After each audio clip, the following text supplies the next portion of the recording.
නමෝ තස්ස භගවතු වරහතෝ සම්මා සම්බුද්දස්ස නමෝ තස්ස භගවතු වරහතෝ සම්මා සම්බුද්දස්ස නමෝ තස්ස භගවතු වරහතෝ සම්මා සම්බුද්දස්ස මෙතෙක් පහළ වූ සීලම බුදු පියාණන් වහන්සේලාටත් අප තථාගත ලෞතර ගෞතම සම්මා සම්බුදු පියාණන් වහන්සේටත් නමස්කාර වේවා.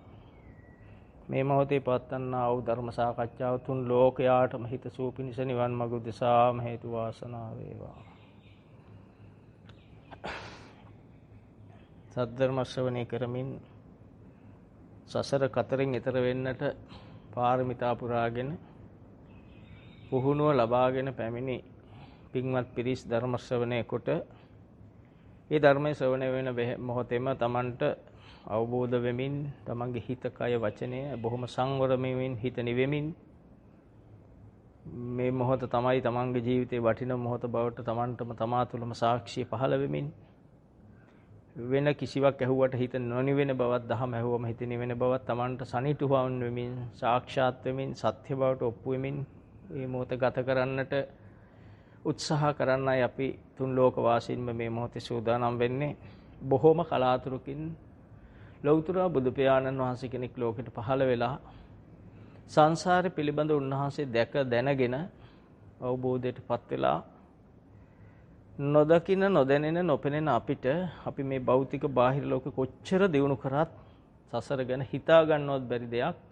ඒ අපිට හිතා ගන්නට බැරි නොපෙනෙන නොදැනෙන දේ සම්මා සම්බුදුන් වහන්සේ කෙනෙක් දැක දැනගෙන උන්වහන්සේ අපේ හිතසුව පිණිස අපිට මහත් වූ අනුකම්පාවෙන් ඒ සසරින් ගැලවෙන්න ඒ දුක් සහිත සසරින් ගැලවෙන්නට මාර්ගය දේශනා කරනවා. මේ සසර ගැන නොදන්න අපිට සසර ගැන පෙන්වා දෙමින් මහත් වූ ශාසනික මෙහෙවරක් ලෞතර බුදුන් වහන්සේ ඇතුළු මෙතෙක් පහළ වූ බුදුන් වහන්සේලා කරා සහ කරමින් සිටිනවා. දහම පවතිනවා කියන්නේ උන්වහන්සේ ජීවමානයි කියන එක. අපිට අපි ගැන හිතා ගන්නට අමාරුයි. මොකද අපි සාමාන්‍යයෙන් පුරුදු වෙලා තියෙන්නේ ඉපදුණු දවසේ ඉඳලා අපි පුරුදු කරේ බාහිර දෙයකට නැඹුරු වෙන විදියට. හිත බාහිරයට නැඹුරු වෙන්නත් බාහිර දෙයම ලබා ගන්න හෝ එයත් එක්ක ගැටෙන්න තමයි අපිට පුරුදු වෙලා තියෙන්නේ. අපේ පුරුදු ලෙස තියෙන ඕක. කැමැති සහ ඇලෙන දේ ලබා ගන්නත් ගැටෙන දේ විනාශ කරන්නත් තමයි ඕනම කෙනෙක් ඕනම සත්වෙක් පවා ඕනම යක්ෂයෙක් ප්‍රේතෙක් පවා මනුස්ස ලෝකයේ පවා උත්සාහ කරන්න ඒකට. කැමැති දේ රැක ගන්න, gedara ගෙනියන්න, අයිති කරගන්න. අකමැති දේ විනාශ කරන්න, නැති කරන්න, එතනින් ඉවත් වෙන්න තමයි උත්සාහ කරන්නේ.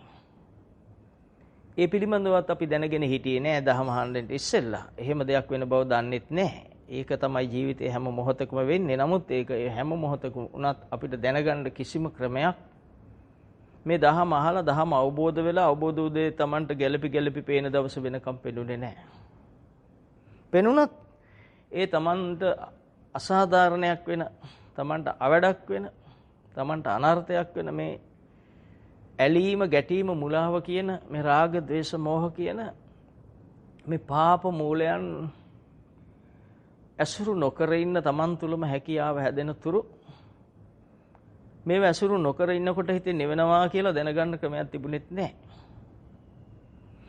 එතකොට තමයි අපි දැනගන්නේ මේක පුළුවන්කම ලැබුණට පස්සේ දැනගන්නේ රාග, දේශ, මොහ අඩු වෙනකොට පුදුම නිවීමක් හිත තුළ, පුදුම තැන්පත් වීමක්, පුදුමාකාර සංවරකමක්, පුදුමාකාර නිවුණු වචන අපි තුළ කතා කරන්න පහළ වෙන බවක්.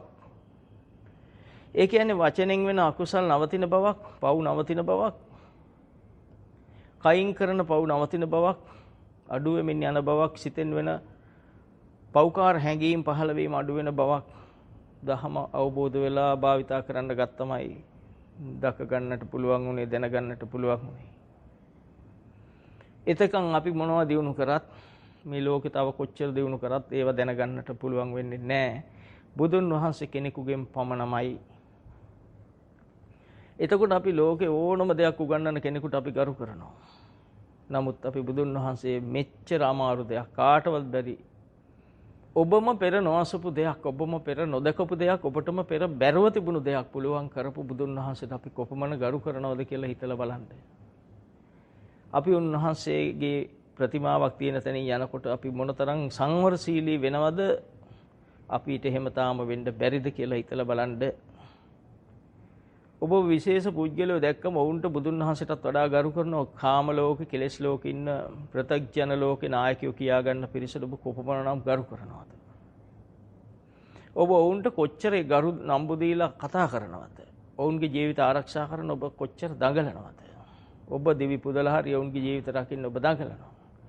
නමුත් මේ උතුම් සද්ධර්මයේ දේශනා කර දේවාති දේව බ්‍රහ්මාති දේව කියන දෙවියන්ටත් බ්‍රහ්මයන්ටත් ශාස්ත්‍රුන් වූ මනුෂ්‍යයන්ට තුන් ලෝකෙටම ශාස්ත්‍රුන් වූ උතුමන් වහන්සේට අපි ගරු කරනවද?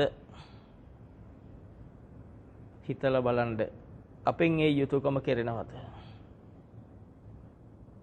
අපි කිසිම කෙලෙහි ගුණයක් නැතුව කතා කරන පිරිසක්ද? හිතලා බලන්න. ඔබටම ඔබ තුල මේව කවදා හරි දැනෙන්න ගනී. ඕනම දෙයකට අපි ගරු කරන්නේ, ගෞරව කරන්නේ අපිට දෙයක් ලැබුණොත්. අපිට නොලැබුණොත් අපි ඒ ගැන තැකීමක් කරන්නෙත් නැහැ. බලන්න ඕන මේ දහම පොඩ්ඩක් භාවිතා කරලා භාවිතා කරනකොට කොයිතරම් හිත නිවෙනවද? මං හිතන්නේ මේ කාලෙටම හිත නිවෙනවා ඇත්තේ දහම අහද්දී ඔබට. උදේ නැගිට වේල ඉඳලා ඇඳ වෙනකන් අහන්න ලැබෙන කිසිම ප්‍රවෘත්තියකින් මේ දවස්වල නම් හිත කාගවත් නිවෙන්නේ නැහැ. ලෝක මට්ටමින් ලංකාවේ මට්ටමින් ගත්තත් හිත ගිනි අරන් තියෙන්නේ කාගෙත්. හරි බයෙන් ඉන්නේ. නමුත් මේ දහම අහනකොට ඒ බයක් තියේද කියලාවත් දැනෙන්නේ නැහැ. මේ දහම අහනකොට අපි හිත පුදුමාකාර විදියට සංවර වෙලා නිවිලා සූපත් වෙනවා. ඒ අහන ඩිංගට. මේ අහන ටික අහන මොහොතේ අපේ කෙලෙස් අපිට නොදැනෙන්න අඩු වෙනවා. తాවකාලිකව හරි නැති වෙනවා. බුදු ගුණ අපේ ජීවිතයට සම්බන්ධ වෙනවා මේ මොහොතේ. ඒ බුද්ධ ආචාර්යයන් අපි තුල ජීවමාන වෙනවා. එම නිසයි ඒක වෙන්නේ. අපිට පුළුවන් වුණොත් මේ දහමේ ජාම ජීවිතයටම සම්බන්ධ කරගෙන අර හිත ගිනි ගන්න ඒවයින් හිත නිවා ගන්න මේ දහම යොදා ගන්න ඒ මහ බලය ලැබුණොත් ඒ ශ්‍රද්ධාව නැමැති අපි දන්න දේ බලයක් බවට පත් වෙලා අපි තුලම ජීවමාන වෙන්න ගත්තොත් මේ ඔක්කොම හිත තුල හට ගන්න දේවල් නේද? මේ හිත තුල නේද ගින්න හටගන්නේ? යමක් හිතට ආවේ නැතිනම් ඒක ඇසුරු වෙන්නේ නෑ නේද? හිතට ආපු හැමදේම අපිට ඇසුරු වෙනව නේද? සරලව හරි ලොකු මට්ටමින් හරි සුළු මට්ටමින් හරි ඇසුරු වෙනව නේද කියලා ඔබ දිහා බලන්න.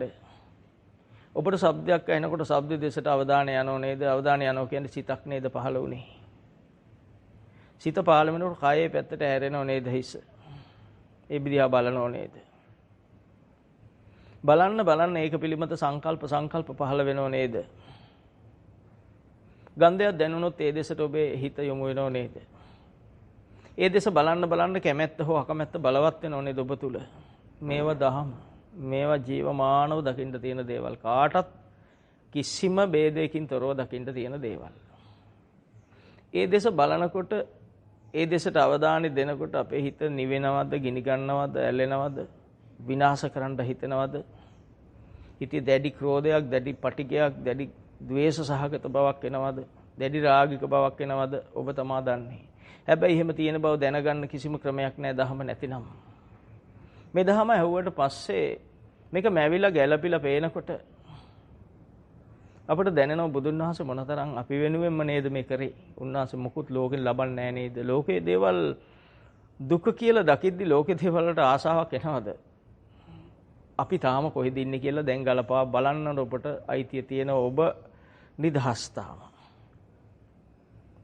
මේක ඇත්තටම අවබෝධ වෙනකොට හිත නිවි යන්නේ දහමෙන්ම විතරයි. එතකොට අද දවසේ ඔබට තේරුම් ගන්න පුළුවන් ඊයේ දවසේ ඔබ වෙන මහා අසහනකින් නැත්තේ. රටේ ප්‍රවෘත්ති ඇහුවත් බයෙන් ඉන්නේ. ලෙඩ ගැන ඇහුවත් බයෙන් ඉන්නේ. ලෙඩට විදින බෙහෙත ගැන ඇහුවත් බයෙන් ඉන්නේ. හැම එකෙම අපි බය වෙලා ඉන්නේ. ඇවිදින්න බෑ බයෙන් ඉන්නේ. ගෙදර ඉන්න බෑ බයෙන් ඉන්නේ. හුස්ම ගන්න වෙන මොහොකට හරි බැරි වුණත් හිතන්නේ මේ ලෙඩේ කියලා.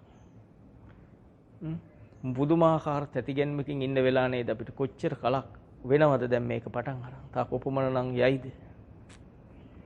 භාග්‍යතුන් වහන්සේ මේවා පෙන්නනව නේද මේ සසර දුක ලෙස. මේ සසරේ ඉන්නකම් එක එක යුගවල මෙවැනි තත්වයන් එනවා. මේක නිර්මාණය කරන මිනිස්සු ඇති. ඒ අපේ යුගයේ හැටි. ඒ යුගවල එවැනි පුද්ගලයෝ නිර්මාණය වෙනවා. ඒ අපේ පවට. විඳවන්නේ අපි නම් ඒ මගේ විඳවීමයි ති මට. අනුන්ගේ විඳවීමක් මට අයිති වෙන්නේ නැහැ. මගේ විඳවීමෙන් මම විඳවනකොට මට මේ අසහනේ ප්‍රබල වෙන්න මගේ හිතේ නිදහස නැති වෙලා යනවා. නිදහස සම්පූර්ණ නැති වෙනවා. නිදහසක් නැති වෙනකොට මගේ හිතේ හැමතිස්සෙම ද්වේෂ සහගත, වෛර සහගත, ක්‍රෝධ සහගත අරමුණු බලවත් වෙනවා. බහුල වෙනවා. එතකොට මේ වගේ හැමෝන්ට වෙනකොට මේ මුළු විශ්ව ධාතුවම පවෙන් බර වෙනවා. පවෙන් බර වෙනකොට පවට ආනිසංස හැදෙන්නේ නැහැ. පවට හැදෙන්නේ දඬුවම්, විපාක.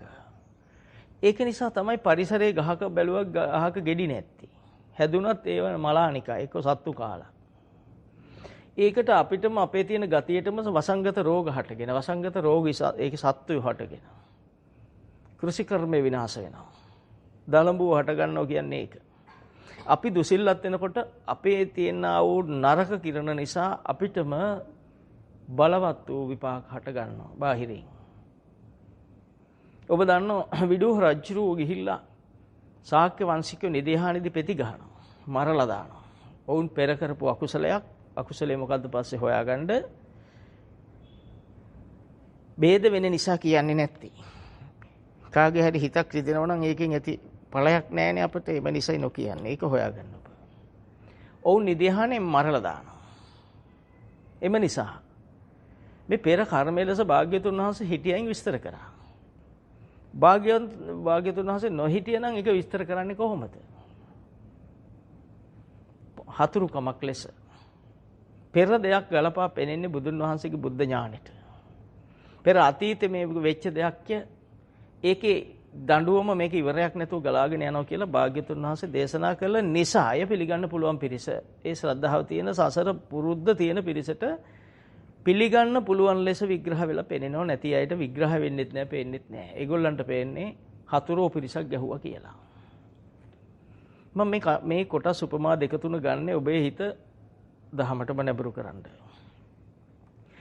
ඔබ දන්නවා දර බැඳගෙන ආපු වෙලාවේ ඒ වෙලාවේ ඇයට චින්චමානිකාවට පහර දෙන්න ලෑස්ති වුණු තැන කිව්වේ මගේ පෙර අකුසලයකට මේක වෙන බව. උන්වහන්සේ මේක පෙර කර්මයට ගලපලා පෙන්නලා අනිත් අයට අලුතෙන් පව් රැස් කරන්න තිබුණු අවස්ථාව අයින් කරනවා. මොනතරම් බුදුන් වහන්සේ සරණ යන කෙනෙක් පවෙන් ගලවනවද? දහම් ඥානය තුලින් පවෙන් ගැලවෙනවා, සබ්බපාපස්සා කරනවා. මේ කරන එක මගේ ජීවන චක්‍රයමයි. 아무තු දෙයක් කියලා හිතන්න එපා. මම පවක් කරොත්, මං කෙනෙකුට බැන්නොත් බැන්න බව මගේ හිතෙන් යන්නේ නැහැ. මං එයාගේ සමාව ගත්ත කියලා බැන්න බව වයින් වෙන්නේ. බැන්න එක වෙනම එකක්, සමාව ගන්න එක තව එකක්. ඒක දෙකක්. සමාව ගත්තම ඔබේ හිතට සමාවම ගත්තා කියලා මතක් වෙනකොට හිත නෙවෙයි බැන්න කියලා මතක් වෙද්දි සමාව ගත්ත එක මතක් වෙනකන් එන ඒක දෙකක්, චිත්ත දෙකක්, සිතුවිලි දෙකක්. ඒ නිසා අපි සමාව ගැනීමෙන් පෙන්වන්නේ අපි දැන් නිහතමානී වුණා කියන එක.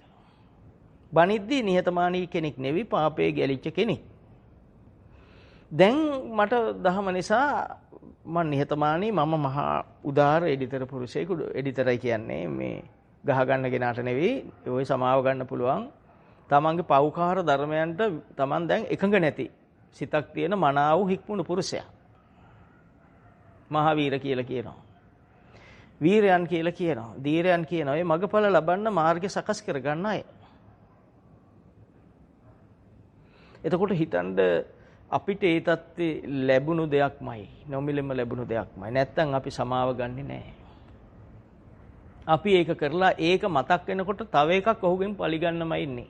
කර එක තව එකක් දෙගුණයක් වෙනවා. සමහරට 4-5 ගුණේ ප්‍රබල වෙනවා හිත. නිකන් ඉන්න වෙලාවක ඕක මතක් වුණොත්, ඒක බීද්දි මතක් වුණොත් ඒක පැත්තකින් තියලා අර සිතට අපේ අවධානය යොමු වෙනවා. අවධානය යොමු කියන්නේ ඒකට රාග වෙනවා. නන්දි රාග වෙනවා, නැවත ඇලෙනවා. ඇලුණු ගමන් තව තව අරමුණු එනවා. මෙහෙම කරාම අදි කියලා හිතෙනවා. ඒ කියන්නේ ද්වේෂය නැමැති චිත්ත ස්වરૂපේ ස්වභාවය තමයි ද්වේෂය මේ ප්‍රබල කරගන්නවා, බලවත් කරගන්නවා, බහුල කරගන්නවා.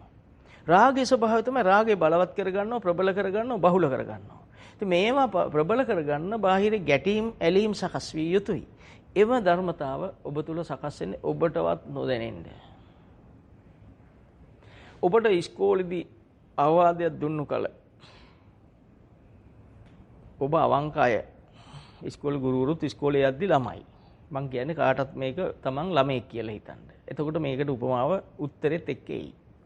ඔබට ගුරුවරයෙක් බැන්නම ඔබට මෛත්‍රියක් එන්නේ නැහැ.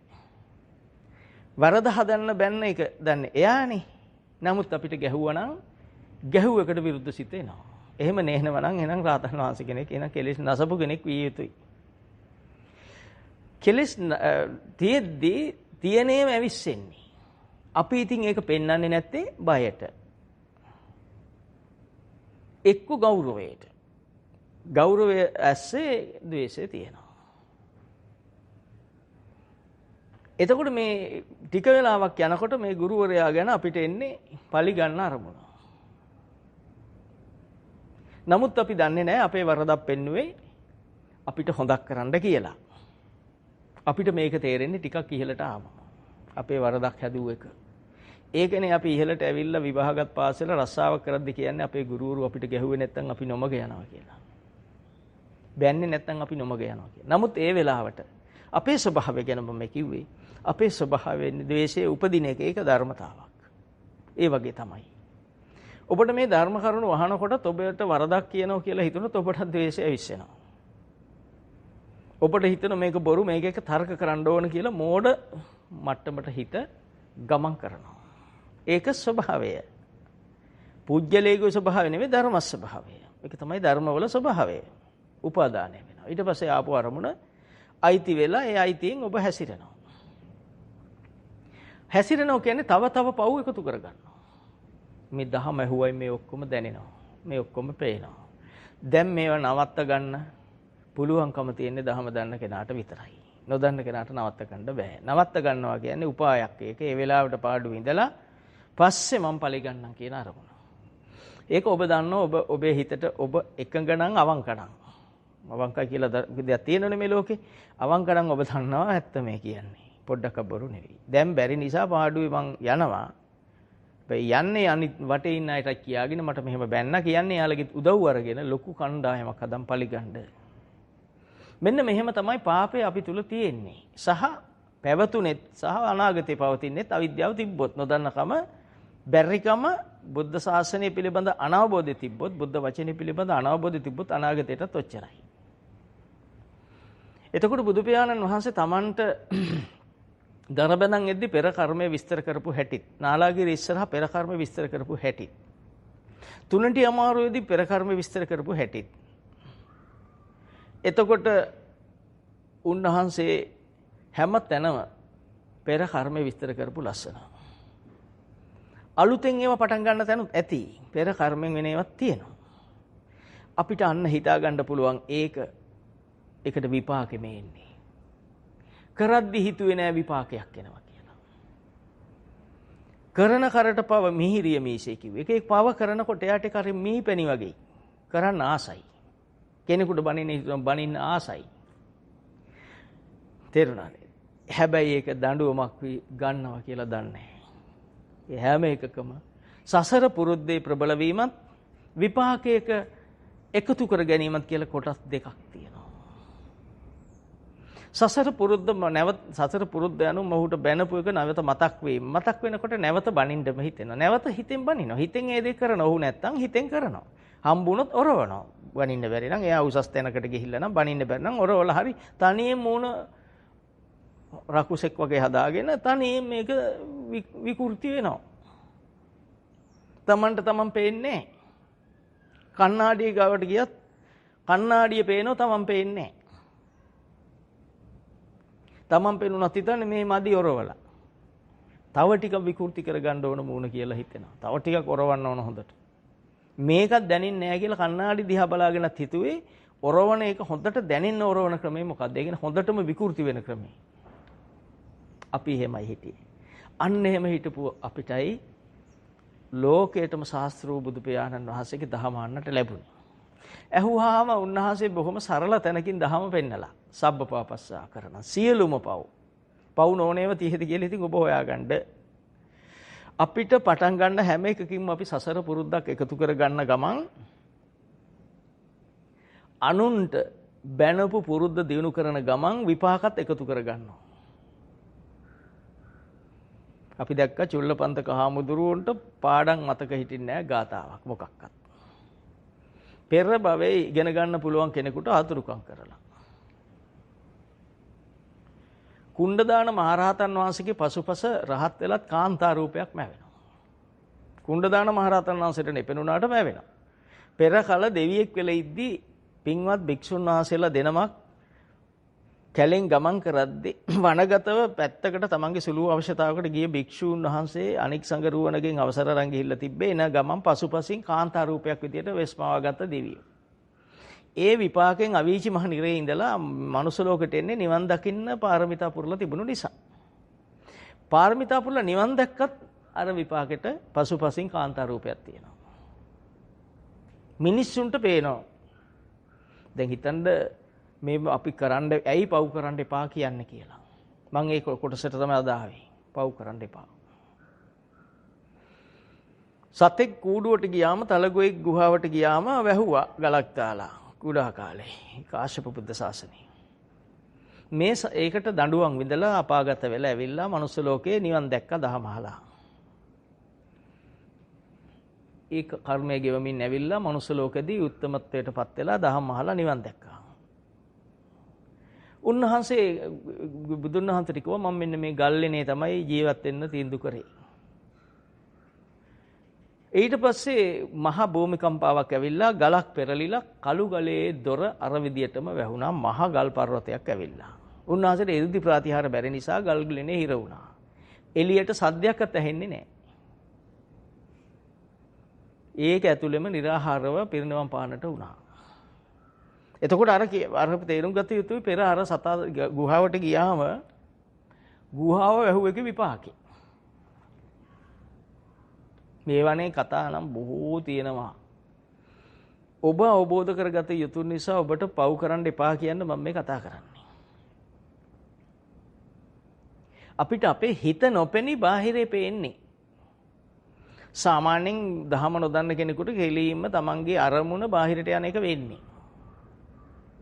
හිතේ හැදෙන දේ බාහිරට යනවා. ඒ දේ ඕන නම් ගන්න දඟලනවා, එපා නම් විනාශ කරන්න දඟලනවා. ඔච්චරයි වෙන්නේ. අපි ජීවත් වුණේ ඕකට. ඉතින් බඩගින්නට බත් ටිකක් කනවා. කාලා ආයෙ අර වැඩේ පටන් ගන්නවා. කන්නෙත් එහෙමයි. කන වෙලාවෙත් එහෙමයි. ඒ වැඩේ ඊට පස්සේ කාලේ උරුගම් පටන් ගන්නවා. පත්තරේ බලන ගමන් අත්මිට මොලෝගෙන පත්තරේ ලිපියක් දැකලා කාටද විරුද්ධව හොඳට තනියෙන් මූණ රකුසෙක් වගේ හදාගෙන නරක වචන ටිකක් උපදවගෙන මිනිහා දුක් විඳිනවා. හැබැයි මිනිහා දන්නේ නැහැ. මිනිහට දැනගන්න කිසිම ක්‍රමයක් මේ ලෝකේ උගන්වලා නැහැ. දහම නැති නිසා. දහම දන්නව නම් දන්නවා මම මේ පත්තරේ බලද්දිත් ආවේශ වෙලා. මනුස්සාවේශයක් නෙවෙයි තියෙන අමනුස්සාවේශයක්. විකෘතිම වෙලා කියලා දැන් පේනවා. පේනකොට දරා ගන්න බෑ. මේ දහම අහුවම තමන් විකෘති වෙන බව දැනෙනකොට හරි අසරණ භාවයක් එනවා. එයාට බයක් එනවා.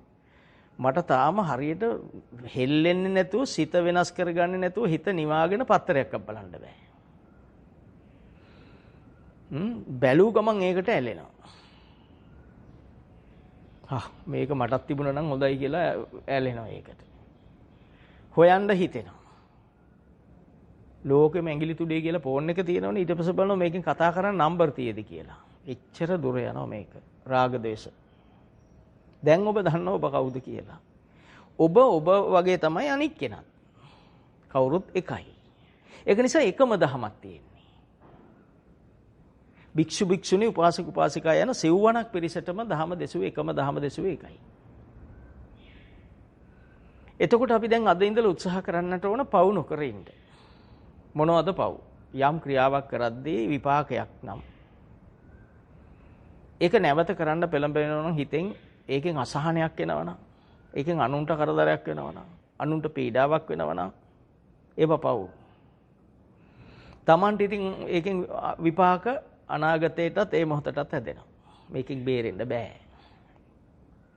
අන්න එවැනි පව් ඔබට පහළ වෙනකොට සිතක් වශයෙන් පහළ වෙනකොට අරමුණක් වශයෙන් පහළ වෙනකොටම දකින්න.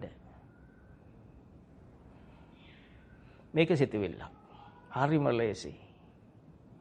ඔන්න ඇස් දෙක ලැබුණා. මේ මස් ඇසට පෙනෙන දෙයක් නෙවෙයි. මේක ධර්ම ඥානයක්. දැන් සද්දයක් ඇහෙනකොටම හිතුණා අර යන්නේ ගමරාලේ මගේ හතුරා. හිතම ඒක මැව්වේ. මේ ඔක්කොම තියෙන්නේ හිතේ. ශබ්දයක් ඇහුනේ කනට.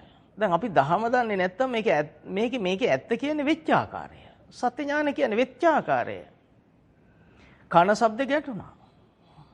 කන ශබ්ද ගැටෙනකොට මගේ විඥාන ධාතුවට මන ආයතන නිකුත් කරනවා දැනීම. මොකද්ද? අර ගමරාලා අර හතුරා. ඒ මිනිහාගේ හඬ තමයි අර. අර කාරින්නේ ඇයි? අර කහින්නේ ඇයි? අර සද්දේ ඇයිගේ? හිත මට පවසනවා. එතන මට පව් කරන්න කියපු කෙනා කවුද? මෙතන මමෙක් නෙවෙයි.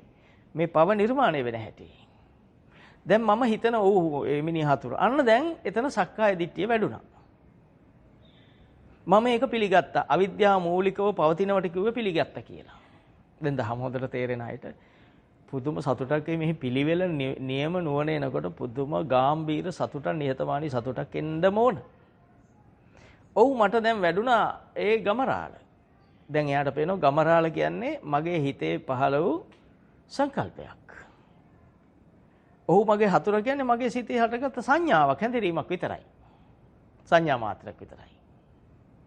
දැන් ඔහුට ඇසට නොපෙනෙන දෙයක් ඔහුට පේනවා. ඒ තමන්ගේ හිත දකින්න එක. හිත දකින්නකොට දැන් ඇසට බලන්න දෙයක් නැහැ. අන්න රූපකාමෙන් මිදුන රූපයෙන් මිදුනහො. මේක මට අනර්ථය පිණිස පහළ වූ ධර්මතාවක්. මට පව් කරන්න පහළ වූ සිතුවිල්ල. මෙතන තියෙන ස්කන්ධ පහක්. මෙතන තියෙන රූපයක්. මේ සිතුවිල්ල කියන්නේ වේදනාවක්මයි. එක්ක සුඛ වේදනාවක්, එක්ක දුක් වේදනාවක්, එක්ක අදුක්කම සුඛ වේදනාවක්. මෙතන තියෙන හැඳිරීම මාත්‍රයක් විතරයි. මේක සංඥාවක්. හරියට සංඥා මිරිගුවක් වගේ. මේක මෙහි තියෙන, එළියේ තියෙන ඇහැට පේන රූප, කනට ඇහෙන ශබ්ද. අන්න එහෙම බලන එකයි සත්‍ය ඥානය කියන්නේ. එතකොට සංඥා මාත්‍රයක් විතරයි. සිතකයි වචන සකස් වීමක්. වචී සංස්කාර මෙතන වචන සකස් වෙලා. වචනේ කියන්නේ විතක්ක ਵਿਚාරය. අරමුණත් අරමුණේ හැසිරෙන්න ආපු ගතියත් විතක්ක ਵਿਚාර වචී සංස්කාර. චිත්ත සංස්කාර කියන්නේ වේදනා සංඥා දෙක. එන මගේ සිත කය හැදිලා. මට වචන පහළ වෙලා. මේක තමයි සංස්කාර. ඒ ඔක්කොම අර සිද්ධියක් මෙතන. ඒක ධර්මතාවක්. එහෙම නැත්නම් ක්‍රියාවක්. මෙතන වෙන්නේ. දැන් දැනීමක් ආවා මට. ඇසුරු කරන්න. මොකද හතුරෙක් ගැන දැනීමක් එක මන් තුල තියෙන්නේ. එළියෙන් ආවේ නැහැ. එළියෙන් ආවිල්ලා තියෙන දේ ඇහැට ඇවිල්ලා තියෙන්නේ. ඒක කනට ඇවිල්ලා තියෙන්නේ. හිත නිර්වාණයක්. ඒ මොහොතට පහළ වෙන ධර්මතාවක්. දැන් බලන්න. හිත විශ්වෙන් ආපු එකක් නෙවෙයි. හිත තමා තුළ පහළ වෙච්ච එකක්. තමා විශ්වය කියන්නේ යන්න එපා. ඒක සක්කාය දිට්ඨියත් විශ්වය වෙනවා එතකොට. තමාමයි. මේ තමා තුළයි මමත්වයක් හැදෙන්නේ. අයිතියක් හැදෙන්නේ. සක්කායක් හැදෙන්නේ. දිට්ඨියක්. ඇසුරු කරන්න දෙයක් හැදෙන්නේ. පව් කරන්න දෙයක් පහළ වෙන එක දිට්ඨියක් කියන්නේ. සක්කායක් අයිතියක්. පංච උපාදාන ස්කන්ධයමයි. මේ පහළ උදේමයි තමන්ගේ ජීවිතය කියලා තියෙන පින හෝ පව හෝ වෙන මොකුත් නැහැ. මං හිතනවා දැන් තේරෙනවා. හරි සරලයි. එතකොට ස්කන්ධ පහක් තියෙන්නේ කියලා මෙනෙහි කරන මොහොතේ ඔහු මිදුන රූපෙන්, ඔහු මිදුන සංඥාවෙන්, ඔහු මිදුන සංකාරයෙන්, ඔහු මිදුන විඥාණයෙන්. ඔහු එය මමය කියලා ගන්න බව ඔහුට සකස් වුණේ නැහැ. ඒ මොහොතේ මිදිලා. ඒ මොහොතේ සුවපත් වෙලා.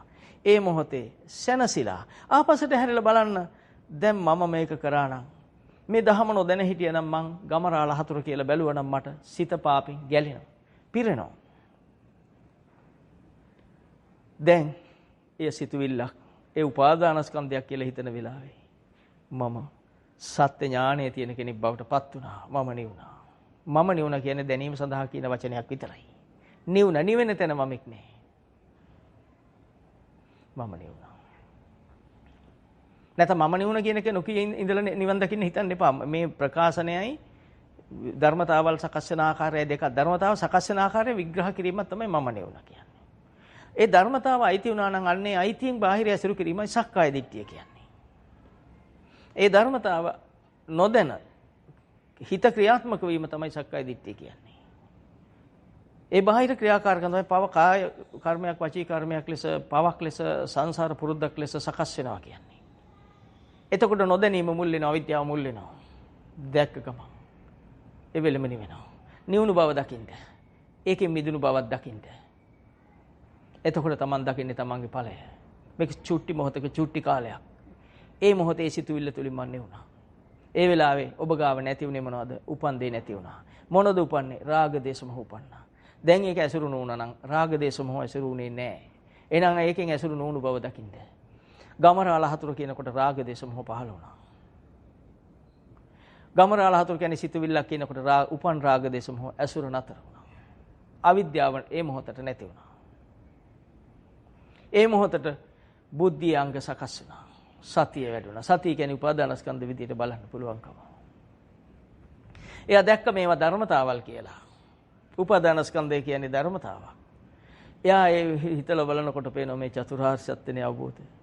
එහෙනම් පංච උපාදානස්කන්ධය කියන්නේ පංච උපාදානස්කන්ධ දුක්ඛ එහෙනම් මේ පහළ වෙලා තියෙන දුක. ගමරාල හතුරු කියලා පහළුනේ දුක. සංඥාව දුකමයි. සංඛාරය දුකමයි. විඥානි දුකමයි. රූපේ දුකමයි. වේදනාව දුකමයි. සංඥාව දුකමයි.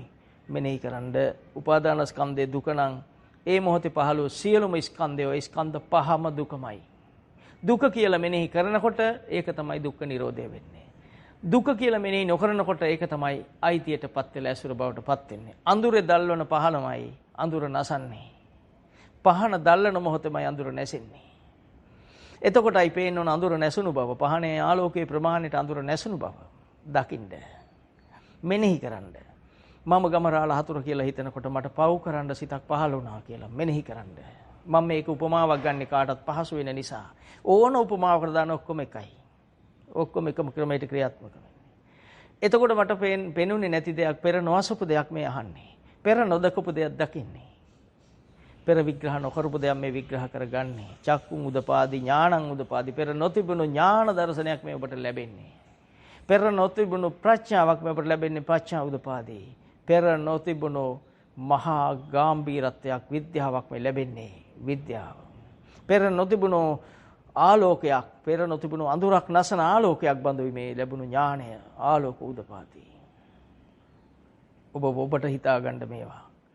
එතකොට ධම්මචක්කපවතුන් සූත්‍රයේ ඥානංචපන මේ දස්සනං උදපාදී. ඥාන දර්ශනේ පහළුණා කියන්නේ ඔන්න ඒ ටික. අකුප්පා මේ චේතෝ විමුක්තිය. කුප්පණය වෙනවා කියන්නේ කෙලෙසෙනවා. කෙලෙස් වල ග්‍රහණයට අහු වෙනවා. අකුප්පා ග්‍රහණයෙන් මිදුණා. චේතෝ විමුක්ති චේතනාවෙන් මම මිදුණා. විමුක්තිය ලැබුණා. නිවන පසක් වුණා. ඒ මොහොතේ ඒ සිතෙන් මං නිවුණා. මං ගිනි ගන්න මාව ගිනි තියන්න පහළෝ ඒ සිතෙන් මං මිදුණා. මිදුණ තැන තියෙන්නේ දහම් මැස. ඒවා ධර්ම ඥාන. අන්න බුදුහාමුදුරුවෝ සරණ යන හැටි. බුද්ධං සරණං එහෙනම් මං ගාව බුදුහාමුදුරුවෝ සරණ ගිය මොහොතක් ඒ මොහොත. ඒ වෙලාවේ දහමේ සරණ ගිය මොහොතක් ඒ මොහොත. ඒ මොහොතේ සංඝ රත්නයට සීල සංඝ රත්නයට කීකරු මොහොත සංඝං සරණං ගච්ඡාමි. තුන් සරණේම ක්‍රියාත්මක වූ මොහොතක්. ඔබට ආපස්සට මෙසේ බලන්න පුළුවන්කම ලැබෙන්න ඕන. ඔබ ගත කරේ ඔබට සිත පහළ වෙන්න ගත උනේ මොහොතයි. ඔබ විග්‍රහ කරා සමහරට විනාඩියක් දෙකක්. ඒ විනාඩිය දෙක ඔබ ශාසනයේ බවට පත් වෙලා. සම්බුද්ධ ශාසනයේ බවට පත් වෙලා. උපන්න අකුසල් පහ වෙලා. දැන් වෙන අකුසලයකට එන්න ඉඩක් නැහැ දහම තියෙද්දී. දහම තමයි බලය. දහමෙන් තමයි රැකෙන්නේ. ඒ නිසා ධම්මෝ හවේ රක්කති ධම්මචාරී. දහමෙන් හැසිරෙන්න දහමෙන් දහම භාවිතා කරන්න, දහම ක්‍රියාත්මක කරන්න දහමෙන් රැකෙනවා. ඒ නිසා දහම ක්‍රියාත්මක කරපු මොහොත හෙවත් භාවිතා කර මොහොත හෙවත් ගලපා බලපු මොහොත. ඔහුගේ ආරක්ෂාවයි. නූපන්න අකුසල් නූපදින මොහොතයි. එහෙම නැත්නම් අකුසල් සිතකට පහළ වෙන්න තිබුණු අවස්ථාව අහුරපු මොහොතයි. ඒ ඥාන දර්ශනයක්මයි. උපන්න අකුසල් පහ වූ මොහොතමයි එය. ඒ මොහොතේ නූපන්න අකුසල් නූපදිනවා. ඒ මොහොතේ තියෙන්නේ කුසලය. උපන්න අකුසලය නැති වෙන එක, අක්‍රිය වෙන එකයි කුසලය. ලෝභය නැති වෙන එකයි අලෝභය, ද්වේෂය නැති වෙන එකයි අද්වේෂය, මෝහය නැති වෙන එකයි අමෝහය. එහෙනම් ලෝභ දේශ මොහ කියන්නේ අකුසල්, අලෝභ අද්වේෂ අමෝහ කියන්නේ කුසල්. එහෙනම් අකුසලයේ දුරු වෙනවා කියන්නේ කුසලේ බවට පත් වෙලා, කුසලස්ස උපසම්පදා, අන්න කුසලේ බවට පත් වෙලා. ඒ වෙලාවේ ඔහුගේ සිත පිරිසිදුයි. පිරිසිදු වචනයක් කතා කරොත් එන්න යන්න කියලා හොඳ ලස්සනට සංවර වූ, වේගවත් නොවූ ස්වරූපයෙන්, මිදුණු ස්වරූපකින්, නිවුණු ස්වරූපකින් කතා කරන්න වචන ඇති බව ඔබ තුලින්ම දකින්න. අනුන්ගෙන් බලන්න යන්න එපා. අනුන්ගෙන් බැලුවොත් ඔබට අහන්නේ එයාගේ හඬේ ප්‍රමාණයට ඔබ රැවටෙනවා. ඒ නිසා අනුන්ගෙන් බලන්න කිව්වේ නෑ බුදුන් වහන්සේලා කිසි දෙයක්. පිටේ ඉන්න රහතන් වහන්සේ කෙනෙකුගෙන් බලන්න කිව්වේ නෑ. දහම සාක්කාත කරගන්න කිව්වා. තමා තුලින්ම දකින්න කිව්වා. එම නිසා ඔබ ඔබෙන්ම බලන්න. ඔබට ඔබ කවුද කියලා පෙනෙයි. තාම පොඩ්ඩක් රාගය හෝ ද්වේෂය තිබෙනම් ඔබට පෙනෙයි. අන්න එදාට ඔබ තීරණය කරයි මේ ටිකත් මං ගේද කළ යුතුයි, අත් හැල යුතුයි, මේ නැති වෙන තුරු මං දහම ක්‍රියාත්මක කළ යුතුයි කියලා ඔබ තුල මේ මහා ඥාන දර්ශනය තවත් බලවත් වෙයි, බල ධර්ම බවට පත් වෙයි. එතකොට මේ සත්‍ය ඥාණයට බවට පත් වුණ ඔබේ සිතෙන් ඔබ දකිනවා ආපස්සට මට මේ මොහොතේ උපන් අකුසල් පහ වුණා. මේ මොහොතේ මට තවත් අකුසල් සිතක් පහළ වෙන එක නැවතිලා. ඒ කියන්නේ නූපන් අකුසල් නූපදින මොහොතමයි. මේ මොහොතේ තමයි මට නූපන් කුසල් ඉපදුණු මොහොතත්. ඒ කියන්නේ කුසලයක් ඉපදුනේ නැහැ. පහළුනේ අකුසලයක්. අකුසලේ පහ කර එකම තමයි කුසලේ උපන්න බව. ඒ උපන්න කුසලේ තමයි මගේ ජීවිතේ මේ සතුට, මේ සැනසෙල්ල, විපුල භාවය, ප්‍රණීත භාවය. මට මාව බැලුවම් පේනවා මම පවෙන් ගැලවිලා. එනම් පවෙන් ගැලවීම තමයි ඔබ ලැබපු ජයග්‍රහණය. වෙන මුකුත් ඔබට නැහැ. අන්නේ මහා ඥාන දර්ශනය තුල තියෙන මේ හිත දැහන්ගත වීම, ධර්මානුකූල වීම, දහමට දැහන කියලා වෙනම එකක් නැහැ. දැහන කියන්නේ දහමටම හිත නැමෙන එක. ප්‍රථම ධානයේදී දහමේ ප්‍රථමයෙන් වෙන්න ඕන කොටස මෙන්නේ. දෙවනුව වෙන්න ඕන කොටස දෙවනුව. තුන්වෙනුව වෙන්න ඕන කොටස තුන්වෙනුව. ඒ ඉතින් අවබෝධයෙන් වෙන්නට ඕන. අන්න ඔබට තේරෙනවා මම මේ මොහොතේම මගේ හිත නිවිලා. කුසලස්ස උපසම්. දැන් මට නූපන් අකුසල් නූපදිනව විතරක් නෙවි, නූපන් කුසල් ඉපදිලා උපන් කුසල් සතුටින් භාවිතා වෙනවා. හරිම සතුටක්, පුදුම ප්‍රමෝදයටපත් වීමක් වෙනවා. අන්න එතෙන්ට කියනවා විරජං වීතමලං ධම්මචක්කුං උදපාදි. රජස් කෙලස් ඒ මොහොතට නැති වූ බව එයාට ඒ මොහොතට සදහටම නෙවෙයි ඒ මොහොතට. ඒ මොහොතට නැති වෙන කෙනෙකුට තමයි සදහටම නැති වෙන්නේ භාවිතා කරන් යනකොට. ඒක ස්ථිර වෙන්නේ ටිකක් භාවිතා කරනකොට. අන්නේ தත්වයෙන් ඔහු මුලින්ම දකිනවා අනේ මන් නිවුණා, මොනතරම් වාසනාවන්තද. අන්න මාර්ගඵල ඥාන ලබා ගන්න හැටි සබ්බපාපස්සා කරන කොටසින්. එතකොට අපිට ශබ්දය ඇහෙද්දී දැන් අපිට වෙනද නැති මෙනෙහිවීමක් මෙනෙහි වෙන්නට ඕන. කනට ආවේ ශබ්දයක්, හිත තුළ තියෙන සංකල්පයක්. නාම රූප කියන්නේ සිත. වේදනා සංඥා චේතනා ඔක්කොම සිත. ස්පර්ශය ওই සිත තුලමයි. මානසිකාරය ඒ සිතමයි. දැන් ඒ ඔක්කොම මම මෙදිලා. ඒ ඔක්කොම පේනවා. මේ ඔක්කොම ධර්මතාවල්. සියල්ලම ධර්මතාවල්. එක තැනකවත් ඔහුට මමෙක් හම්බ වෙන්නේ නැහැ. ඔහුට හම්බ වෙන්නේ පාප ධර්ම සහ කුසල ධර්ම කියලා දෙකක්. පාප ධර්ම තමයි අපි ගාව තියෙන. ඒකෙන් මිදෙනකොට ජීවිතේ කුසලයේ බවට පත් වෙන බව ඔහු ජීවිතෙන්ම දකිනවා. එතකොට සක්කාය දිට්ඨිය වැඩෙන්නේ නැහැ. ඒ කියන්නේ සෝවාන් අංග සකස් වෙනවා. සෝවාන් වෙනවා කියන්නේ සංසාර කතරෙන් එතර වෙන්න ආර්ය භාවයටපත් වෙන පළමු දොර. ඔහු තුල මෙන්න සකස් වෙන්න ගන්නවා. දැන් ඔහුට වෙනද ඔහු පෙනුන්නේ නැහැ. හැම සිතක් ගානෙම පේන දවස වැඩි ඈතක නැහැ. මේ වගේ මාර්ගයේ ඉන්න කෙනෙකුට හැම සිතම පෙනෙයි. හැම සිතම දැක්කත් හැමදේම මර්ධනය කරගන්න, නවත්ත ගන්න බැරි වුණත් පුළුවන් ප්‍රමාණයක් ඇති. ඒ ප්‍රමාණයෙන් ඔහු සිත සතුටටපත් කරගනී. බැරි වූ ප්‍රමාණයෙන් විඳවයි. බැරි වූ ප්‍රමාණයෙන් අකුසල් එකතු කරගනී. දැක්ම තියෙන නිසා ඔහු ඥාන දර්ශනයට අයිතිකාරයෙක්. ඔහු දිව්‍ය ලෝකෙ උපදින කෙනෙක්. ඒකාන්තයෙන් ධ්‍යානලාභී බ්‍රහ්මයෙක් වෙන මට්ටමේ කෙනෙක්. ස්ථිරව සක්කාය නිරෝධ කරගන්න පුළුවන් වුණොත් පොඩ්ඩක්වත් ඇසුරු නොවි උපන් කෙලෙස්වල ඔහු ඵලයටපත් වෙන කෙනෙක්. ඒක ස්ථිර වුණොත් ඵලයම ලබන කෙනෙක්. මරණාසන්න වෙලාවේ මේ ඥාන දර්ශනය පහළුණොත් සෝවාන් කෙනෙක්. එතකොට ඔහු බොහොම ගැඹීර කෙනෙක්. බුදුහාමුදුරු සරණ යන කෙනෙක්. සම්මා දිට්ඨියටපත් වෙන කෙනෙක් අර ගිය සතිය අපි කතා කර සම්මා වායාම කොටස තමයි මම මේ විස්තර කරේ සබ්බපාපස්සා කරන කොටසෙන්. දැන් ඊළඟට තියෙනවා අපි දන්නවා අපි බොහොම වටින දෙයක් නෙක්ඛම්ම සංකප්ප. අව්‍යාපාද සංකප්ප, අවිහිංසා සංකප්ප, අයං උච්චති සම්මා සංකප්ප. සම්මා දිට්ඨියට පස්සේ සම්මා සංකප්ප. සම්මා දිට්ඨිය වැඩුණේ නැත්නම් සම්මා සංකප්ප වැඩෙන්නේ නැහැ. සම්මා දිට්ඨිය ඇතැරලා කාටවත් සම්මා සංකප්ප වඩා ගන්න බෑ. සම්මා දිට්ඨිය නැතුව සම්මා වායාම සකස් කරගන්න බෑ. සම්මා දිට්ඨිය නැතුව ප්‍රථම අධ්‍යානෙ, ද්විතිය අධ්‍යානෙ, තෘතිය අධ්‍යානෙ, චතුර්ථ අධ්‍යානෙ සම්බන්ධිත සම්මා සමාධිය වැඩෙන්නේ නැහැ. අනාර්ය භාවය ගැන නෙමෙයි මේ කතා කරන්නේ ආර්ය දර්ශනය ගැන. එතකොට යම් කිසි කෙනෙකුට පේනවනම් මේ දහමට අනුව පේනවනම් මේ ඔක්කොම රූප, ශබ්ද, ගන්ධ, රස, ස්පර්ශ ධම්ම. බාහිර දේවල් මොනවද? රූප, ශබ්ද, ගන්ධ, රස, ස්පර්ශ ධම්ම. වෙන මොකුත් නැහැ. ඉතින් මේවා ගෝචර වෙන්නේ තමන්ගේ කයේ කොටස් වලට. කය කියන්නේ මේ හය තමයි. ඇස, කන, නාසය, දිව, ශරීරය, මන. මේකේ මන බාහිර රූප සමග ගෝචර වෙන්නේ නැහැ. බාහිර රූප ඇතුළේ තියෙන ඒවා උපදවන නිසා. එය ඇතුළේ තියෙන දෙයක් උපදව ඔබට දෙන එක කරන්නේ. නිකන් ඉන්න වෙලාවට ස්පියන් හිටියත් මනසෙන් ඒ රූපයක් උපදවලා දෙනවා. නිකන් හිත පාළුවට තියන්නේ නැහැ. මානසික ස්වභාවය එකක් එවනවා අපිට නොදැනෙන්න නොපෙනෙන්න පෙනුනත් නොපෙනුනත් හිත එවනවා අපි මෝඩකම නිසා ගන්නවා අරන් හෙම්බත් වෙලා හරි තෙහෙට්ටුලු ජීවිතේම තෙහෙට්ටුවේ ඉන්නේ. නමුත් අර පස්ස ආයතන පහ කාම ලෝකේ හේවත් මේ පංච ආයතන ටික රූප, ශබ්ද, ගන්ධ, රස, ස්පර්ශ කියන මේ කොටස් ධම්ම මේ කියන කයට ස්පර්ශ වෙන්නා මේ සියලු දේවල් සමග ගැටෙන ඇස, කන, නාසය, දිව, ශරීර කියන මේවා මේ පංචකාම වස්තු. මේ තමයි කාම. මේවත් එක්ක ගැටෙනා වූ පංචකාමය කියන්නේ රූප, ශබ්ද, ගන්ධ, රස, ස්පර්ශ. ඉතින් අපි මතක තියාගත්ත යුතුයි, හොඳටම මතක තබා ගත යුතුයි ඇස නම් රූපයත් එක්කමයි ගැටෙන්නේ.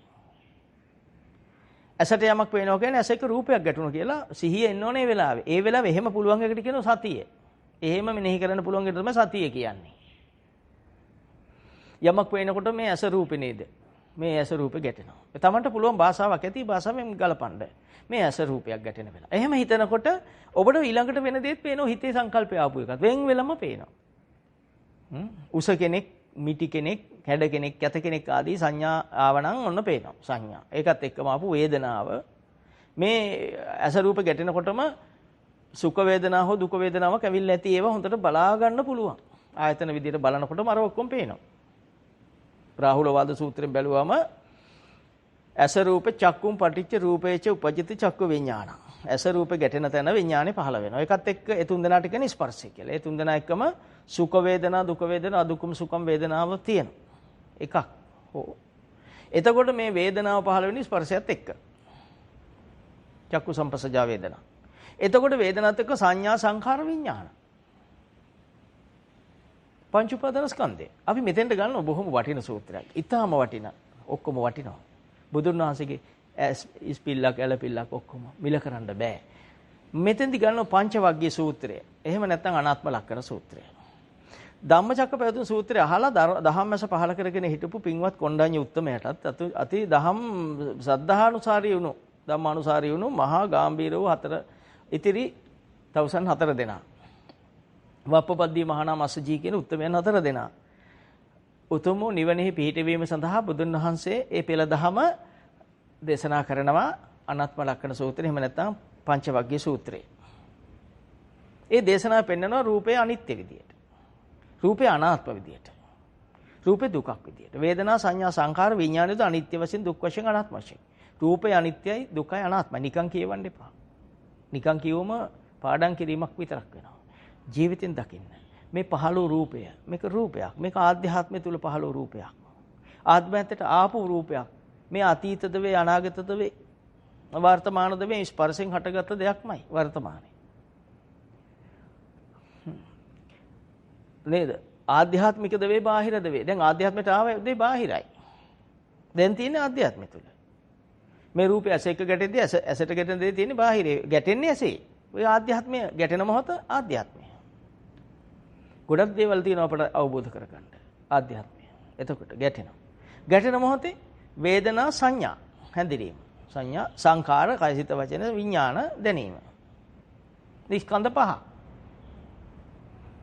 අපි එහෙම බලන මොහොතේම පෙර නොදකපු දෙයක්. නොදන්න දෙයක් මේ Taman තුලින් දකින්නේ.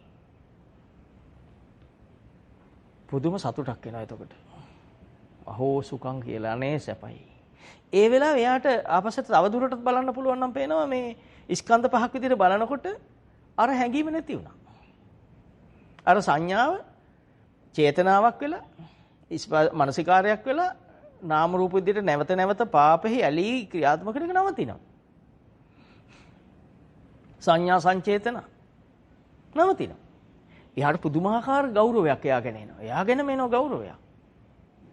අනේ මම මොනතරම් වාසනාවන්තයෙක්ද.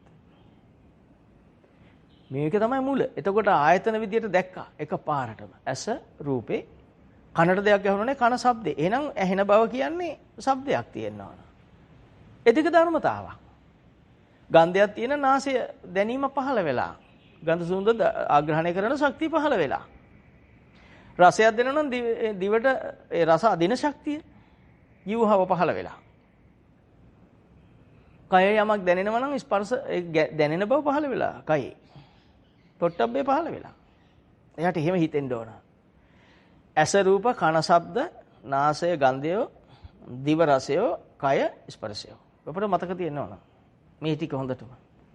එහෙම ගන්න පුළුවන් දවස වැඩි ඈතක නැහැ. ඔබට ඒක පුළුවන් වෙනවා. මොකද මේ ලෝකේ පටන් ගත්ත දේ සියල්ල අනිත්‍යයි. මේ ලෝකේ සියල්ල අනිත්‍යයි. බාහිරත් බලන්න. බාහිර අනිත්‍ය සූත්‍රය කියලා තියෙනවා මේ ලෝකේ සියල්ල අනිත්‍යයි. ආධ්‍යාත්මික අනිත්‍ය සූත්‍රයේ පංච උපාදාන ස්කන්ධය අනිත්‍යයි. ඒ බාහිර අනිත්‍යයි කියලා පෙන්නන්නේ පංච උපාදාන ස්කන්ධය. ඒ බාහිර කොහෙදද ඔබට ඇසුරු වෙන්නේ? ඔබේ නැති එකක් ඔබට බාහිර තිබ්බට ඇසුරු වෙනවද? මේ ලෝකෙ කොච්චර අනිත්‍යයි අනිත්‍යයි කියව නිවන් දකින්නේ නැහැ. ඒව බොරු. එහෙමත් ඕනේ කියලා කියන අයත් ඇති ඒ විකාරයක්. මේක අනිත්‍යයි, ගහකොළ අනිත්‍යයි, අහස අනිත්‍යයි. ඒව කොච්චර කිව්වත් නිවනට මාර්ග වෙන්නේ නැහැ. ඒව නිකන් අර తాවකාලික සැහැල්ලුවක් එයි. නැත්තේ නෑ. හැබැයි නිවනට මාර්ග වෙන දෙයක්ම කරන්න. තව දුරස් කරගන්නේ මොකටද?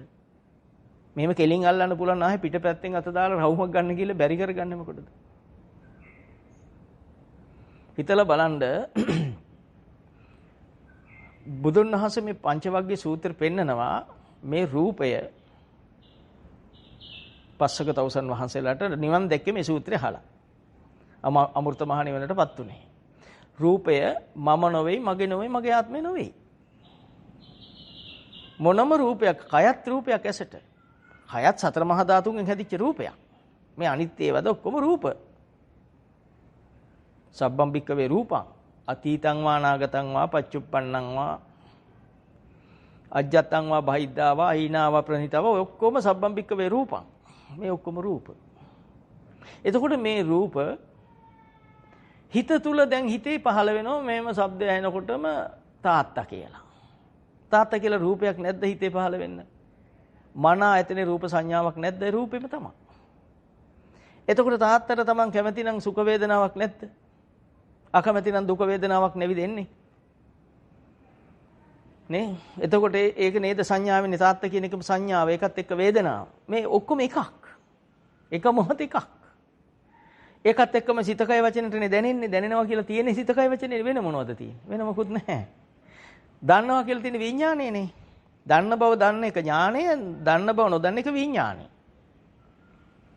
දන්න බව නොදන්න එක අවිද්‍යාව, අවිද්‍යාව මූලික කොට විඥානය. Taman දන්නේ නැති බව දන්නේ නැහැ. එතකොට ඔන්න ආයිත් හොඳට මේ තැන පරද්ද ගන්න නම් එපා. එතකොට විඥානය කියන්නේ Taman දන්නවා. මොකද්ද තාත්තා ගැන දන්නවා. අන්න ඒකයි. ඒ දන්නවා කියන බව දන්නේ නැහැ. ඒක තමයි අවිද්‍යාව. විඥානය ගැන දන්න බව ඥානය. විඥානය ගැන නොදන්න බව අවිද්‍යාව. විඥානය ගැන දන්නවා කියන්නේ ස්කන්ධ පහම ගැන දන්නවා. යා.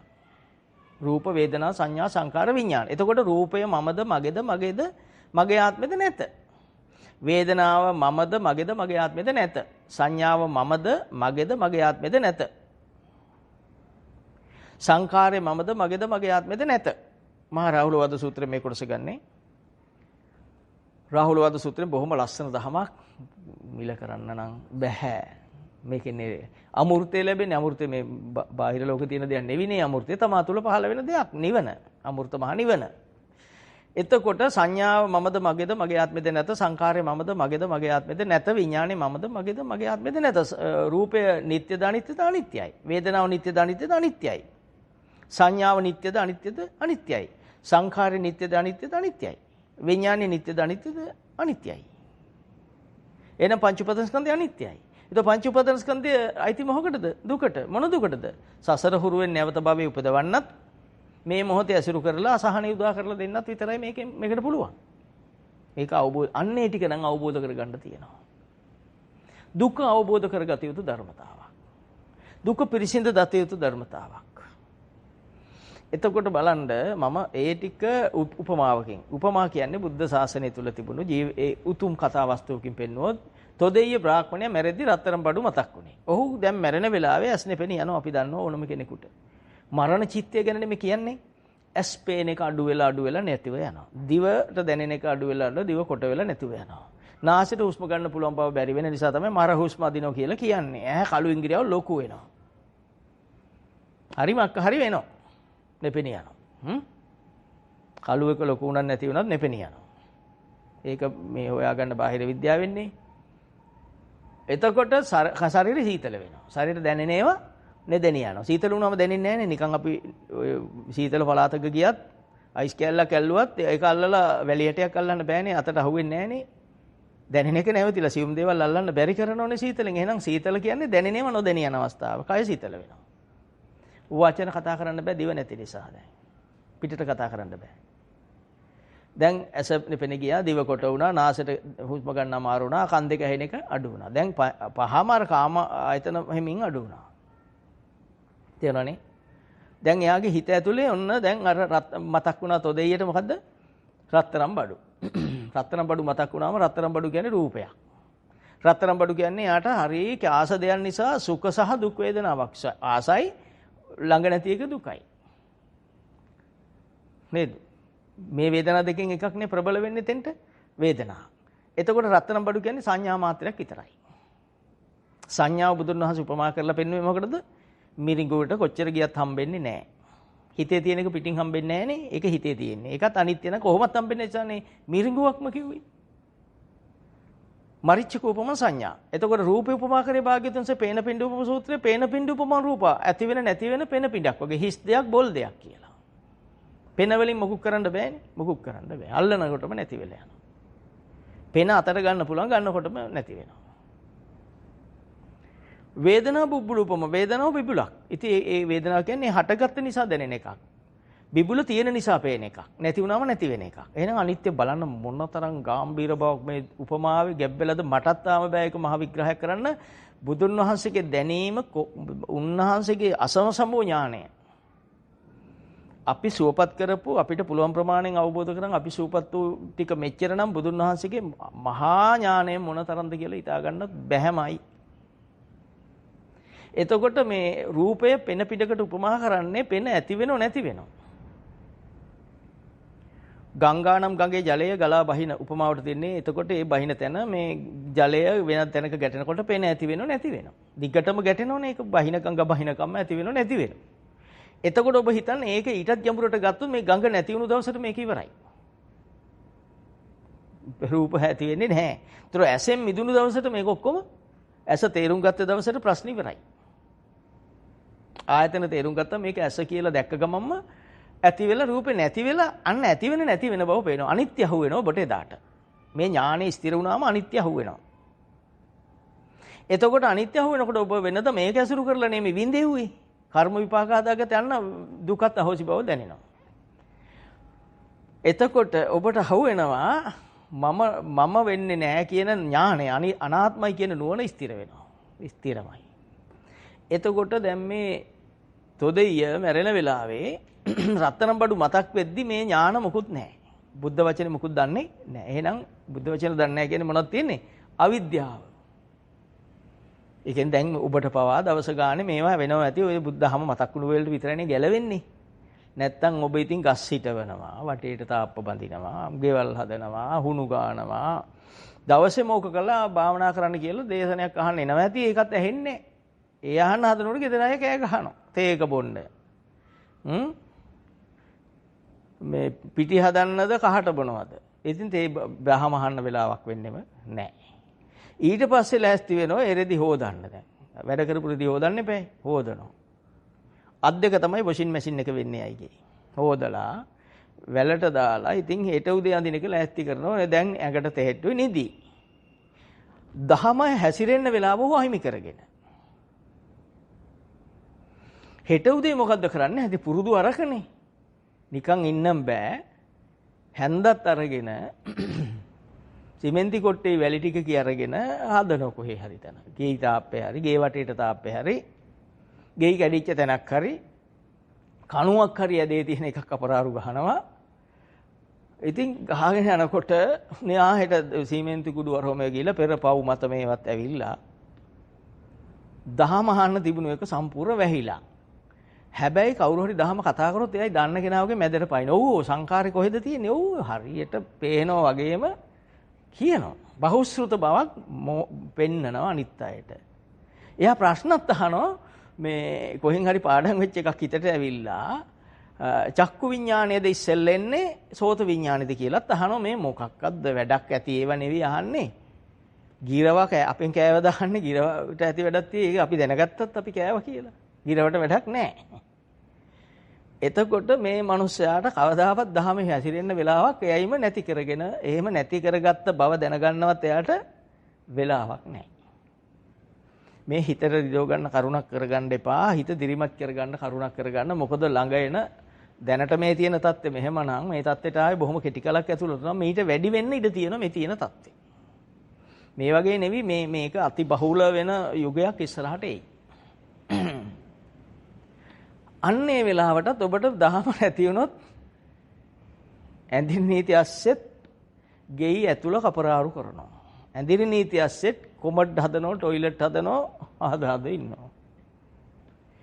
දහම අහන්න අනේ වෙලාවක් නැහැ. ඔබට වෙලාවක් යනවද ඇහැට රූපෙන්න? සද්දයක් ඇහෙන්න වෙලාවක් ගියාද? මේක ශබ්දය කන ශබ්ද ගැටුණ කියලා හිතෙන් මේ පණිවිඩය නිකුත් කරන්න පුරුදු කරලා තිබුණා නම් ඒ පණිවිඩය එන්න කාලයක් අවශ්‍යද? ඒ සඳහා මොකද කරන්න කිව්වේ? ධර්ම ශ්‍රවණය කරන්න කිව්වා. ධර්ම ශ්‍රවණය කරාම මේ ඥාන දර්ශනයක් ලෙස සංසාර පුරුද්දක් ලෙස සිතේ ගබඩා වෙනවා. හැබැයි තොදෙයියට මේක තිබුණේ නැහැ. එහෙනම් අපිත් තොදෙයිය ඉක්මවා ගිහිල්ලා නැති බවයි මම මේ කියන්න ආවේ උපමාවෙන්. ඉතින් අපි මෙහෙම හිතාගෙන ඉන්නෝ නෑ තොදෙයිය ඉතින් බුදුහාමුදුරුවෝ රත්තරන් වලට තණ්හා වුණා. ඉතින් අපි තණ්හා නොකරන්නේ මොකටද කියන්නේ? කෙනෙක් තණ්හා කරනව නෙවෙයි, තණ්හාව නිසා සක්කාය දිට්ඨිය පහළ වෙනවා. අවිද්‍යාව තණ්හාව එකට තියෙනවා. අවිද්‍යා නීවරණානං තණ්හා සංයෝජනං සන්දාවිස්සං සංසාරිතං. අවිද්‍යාව නැමැති නීවරණයෙන් නිවන වහපු ධර්මතාවයෙන් තණ්හාව නැමැති සංයෝජනයෙන් එකතු වෙලා ඒ මොහොතේ ඔහු මමෙක් වෙලා මේ චුට්ට තේරුණා නම් නිවනට වෙන දෙයක් නැත කියලා මහණෙනි. මේ අමෘතයමයි සංයුක්ත නිකායේ සම්ම සූත්‍රයක් අගම අති බහුතර සූත්‍ර මේ ආයතන ස්කන්ධ ධාතු ගැන දැනගත්ත නම් අමෘතයයි කියලා දේශනා කළා. එතකොට තොදෙයියට නොලැබුණු දෙයක් ඔබ ලබා ගත්තාද? තොදෙයියට මැරෙන වෙලාවේ රත්තරන් මතක් වෙලා එතකොට මතක් වුණාම ඔහුගේ ඇලෙන්න දෙයක් තිබ්බා හිතේ. අපි ඒ ටික විග්‍රහ කරමු. ඔබට වෙන දෙයම මේ මම මේ තොදෙයිය තුලින් විග්‍රහ කරන්නේ. ඔබට ඒ කිව්වොත් ඔබට ටිකක් තාම අර ඇවිස්සන ගතිය ඇති. ඒක නිසා මම තොදෙයියකින් ඔබට ඔප්පු කරලා පෙන්නන්නම්. ඔබ හොඳට අවබෝධ කරගන්න. එයාගේ හිතේ රූපයක් පහළ වුණා. වේදනාවක් ආවා. සංඥාවක් ආවා. සංකාරයක්, විඥානයක්. ඒ සූක්ෂම කය. තැන කූඩු හදන කය. මේ ඕලාරික වූ සතර මහා ධාතු කය ගැන නෙවි මේ කියන්නේ. මෙතනින් එහාට යන විඥානගත වූ මේ සූක්ෂම වූ කය. පාපේ මුල් කොට මෙතනින් එහාට ගමන් කරන කයේ රත්තරන් බඩු නිසා භවය වුණ භව ඊළඟට විභවය ආවා. මෙතනින් අයින් වෙන ඊළඟ තැන අල්ලන ශක්තිය. එහෙම නැත්නම් ඕකට කියනවා චුති ප්‍රතිසන්දි විඥානය. දැන් ආවා. කෙනෙක් යනවයි නොකියමි, කෙනෙක් නොගියයි කියන ඒකත් නොකියමි කිව්වා. දැන් මෙතනින් යන්නේ අවිද්‍යාව නිසා සකස් වෙන ධර්මතාවක්. ධර්මතාවක් මෙතනින් එහා පැත්තට යනවා. එහා පැත්තේ පහළ වෙන්නේ බල්ලෙක්. බලු මව් කුසක පැටියෙක් කියලා උපන්නා. සසර පුරුද්ද ඉවර වෙලාද බලන්නකෝ. බලන්න ඔතෙන්දීනේ ඔබ තේරු බය වෙන්න ඕන. දැන් මේ බල්ලා ඉන්නේ රත්තරන් බඩු ගොඩේ. ඒ මිනිස්සයා වෙලා ඉඳන් වල දැම්මා. බල්ලා වෙලා ඇවිල්ලා läගලා ඉන්නවා. මිනිස්සයාට වැඩක් උනේත් නැහැ. වැඩක් නොවන බව මිනිස්සයා දන්නෙත් නැහැ. වැඩක් නැති දෙයක් රැස් කරන බව මිනිස්සයා දන්නෙත් නැහැ. ප්‍රමාණය හිතා ගන්න බැරි බව දන්නෙත් නැහැ. ඒ මිනිහා රැස් කර දෙකේම බල්ලෙක් වෙලා ආපු එක බල්ලා ටිකක් හොඳයි පෙරේතයට වැඩිය. බල්ලා මිනිස්සයාට සේවයක් කරන පෙරේතෙන් සේවයක් වෙන්නෙම නැහනේ. පෙරේතයා කරන්න දෙන්නෙම නැහැ කිසි දෙයක්. මල පෙරේතෙක් වුණොත් කරලා හමාරයි. බල්ලයිට ලෝම එහෙම තිබුණොත් ඇල්සේෂන් කියලා ගැට ගහ ගන්න පුළුවන්. බල්ලයි පිනකුත් පොඩි පියලා දීලා තිබුණොත් අනුන්ට දීපු හොඳ ඇඳුමක් එහෙම දීලා නම් බල්ලට ලැබෙන ඇඳුම තමයි හොඳ ලෝම ගස් ටිකක්. ඉතින් නමක් තියාවි දිව දිග නම් එක නමක්, කන් කොට නම් තා නමක්, වල්ගේ කොට නම් තව නමක් තියලා ඒ මිනිහා හදනවා තමන්ගෙම තාත්තා සුබ මානවකයා හදනවා. ටොමී හරි කිටි හරි ඩිකී හරි කියලා නමක් තියාගෙන අර බල්ලා හදනවා. බුදුන් වහන්සේ වැඩ සිටි නිසා, දහම බැබළුණු නිසා, ඒ යුගයේ ඒ සුබ මානවකයෝ නිවන් දකින්න සුදුසුකම් ලබාගෙන පැමිණි නිසා අහගත්ත. නැත්තම් අහන්න හම්බෙන්නේ නැත. දැන් මේ දැන් ප්‍රමාණය හිතන්න බැරුව රැස් කරගෙන අන්තිමට ඒකේ ඒ රූපේ හැමතිස්සම හිතේ පහළ වෙන නිසා මැරෙද්දිත් පහළ වුණා. ඔබට මේ කතා කරන්නේ තුන් ලෝකෙටම දෙවියන්ට, බ්‍රහ්මයන්ට, මනුස්සයන්ට මේ කතා කරේ ගැලවෙන්න සසරේ. දෙවියන්ට පවා දෙවියොත් ඔතන ඉන්නේ පිනේ. පින ඉවරුණාම දෙවියන්ට එතනින් එහා එන්න තියෙන පව. දෙවියෝ යන්නේ සතර අපායට. මිනිස්සු මේ ඉන්නේ පිනකින්. වයසට යනවා කියන්නේ පින තිබුණත් වැඩක් නෑ. පිටිටින් ගොඩ ගහලා විටමින් වර්ග නම ලොකුවට ගහපුවා ඒ වල ඉඳලා ඉසෙඩ් වලට එනකම් පිටිටින් ගොඩ ගහලා රාක්කයක තියෙනවා මිනිස්සයා වයසට ගිහිල්ලා. මහා පින්වන්තයෙක්. බැංකු ගිණුම් වල කෝටි ගණන් ඇති. පිටිටිනුත් ලක්ෂ ගණන්. රෝද පුටු රෝද කරත්ත සේවකයෝ උස්සල පුටු වල තියන්න නාවන්න ඉන්නවා. ඇඟේ වේදනාව දෙන්න කෙනෙක් ඇත්තෙත් නෑ, ගන්න කෙනෙක් ඇත්තෙත් නෑ.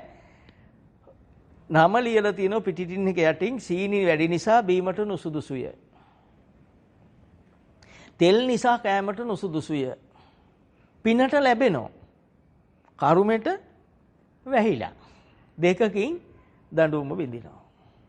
අපි මෙහෙම වයසට ගිහිල්ලා ගියාට හිතන්න එපා හිත වයසට යනවා කියලා.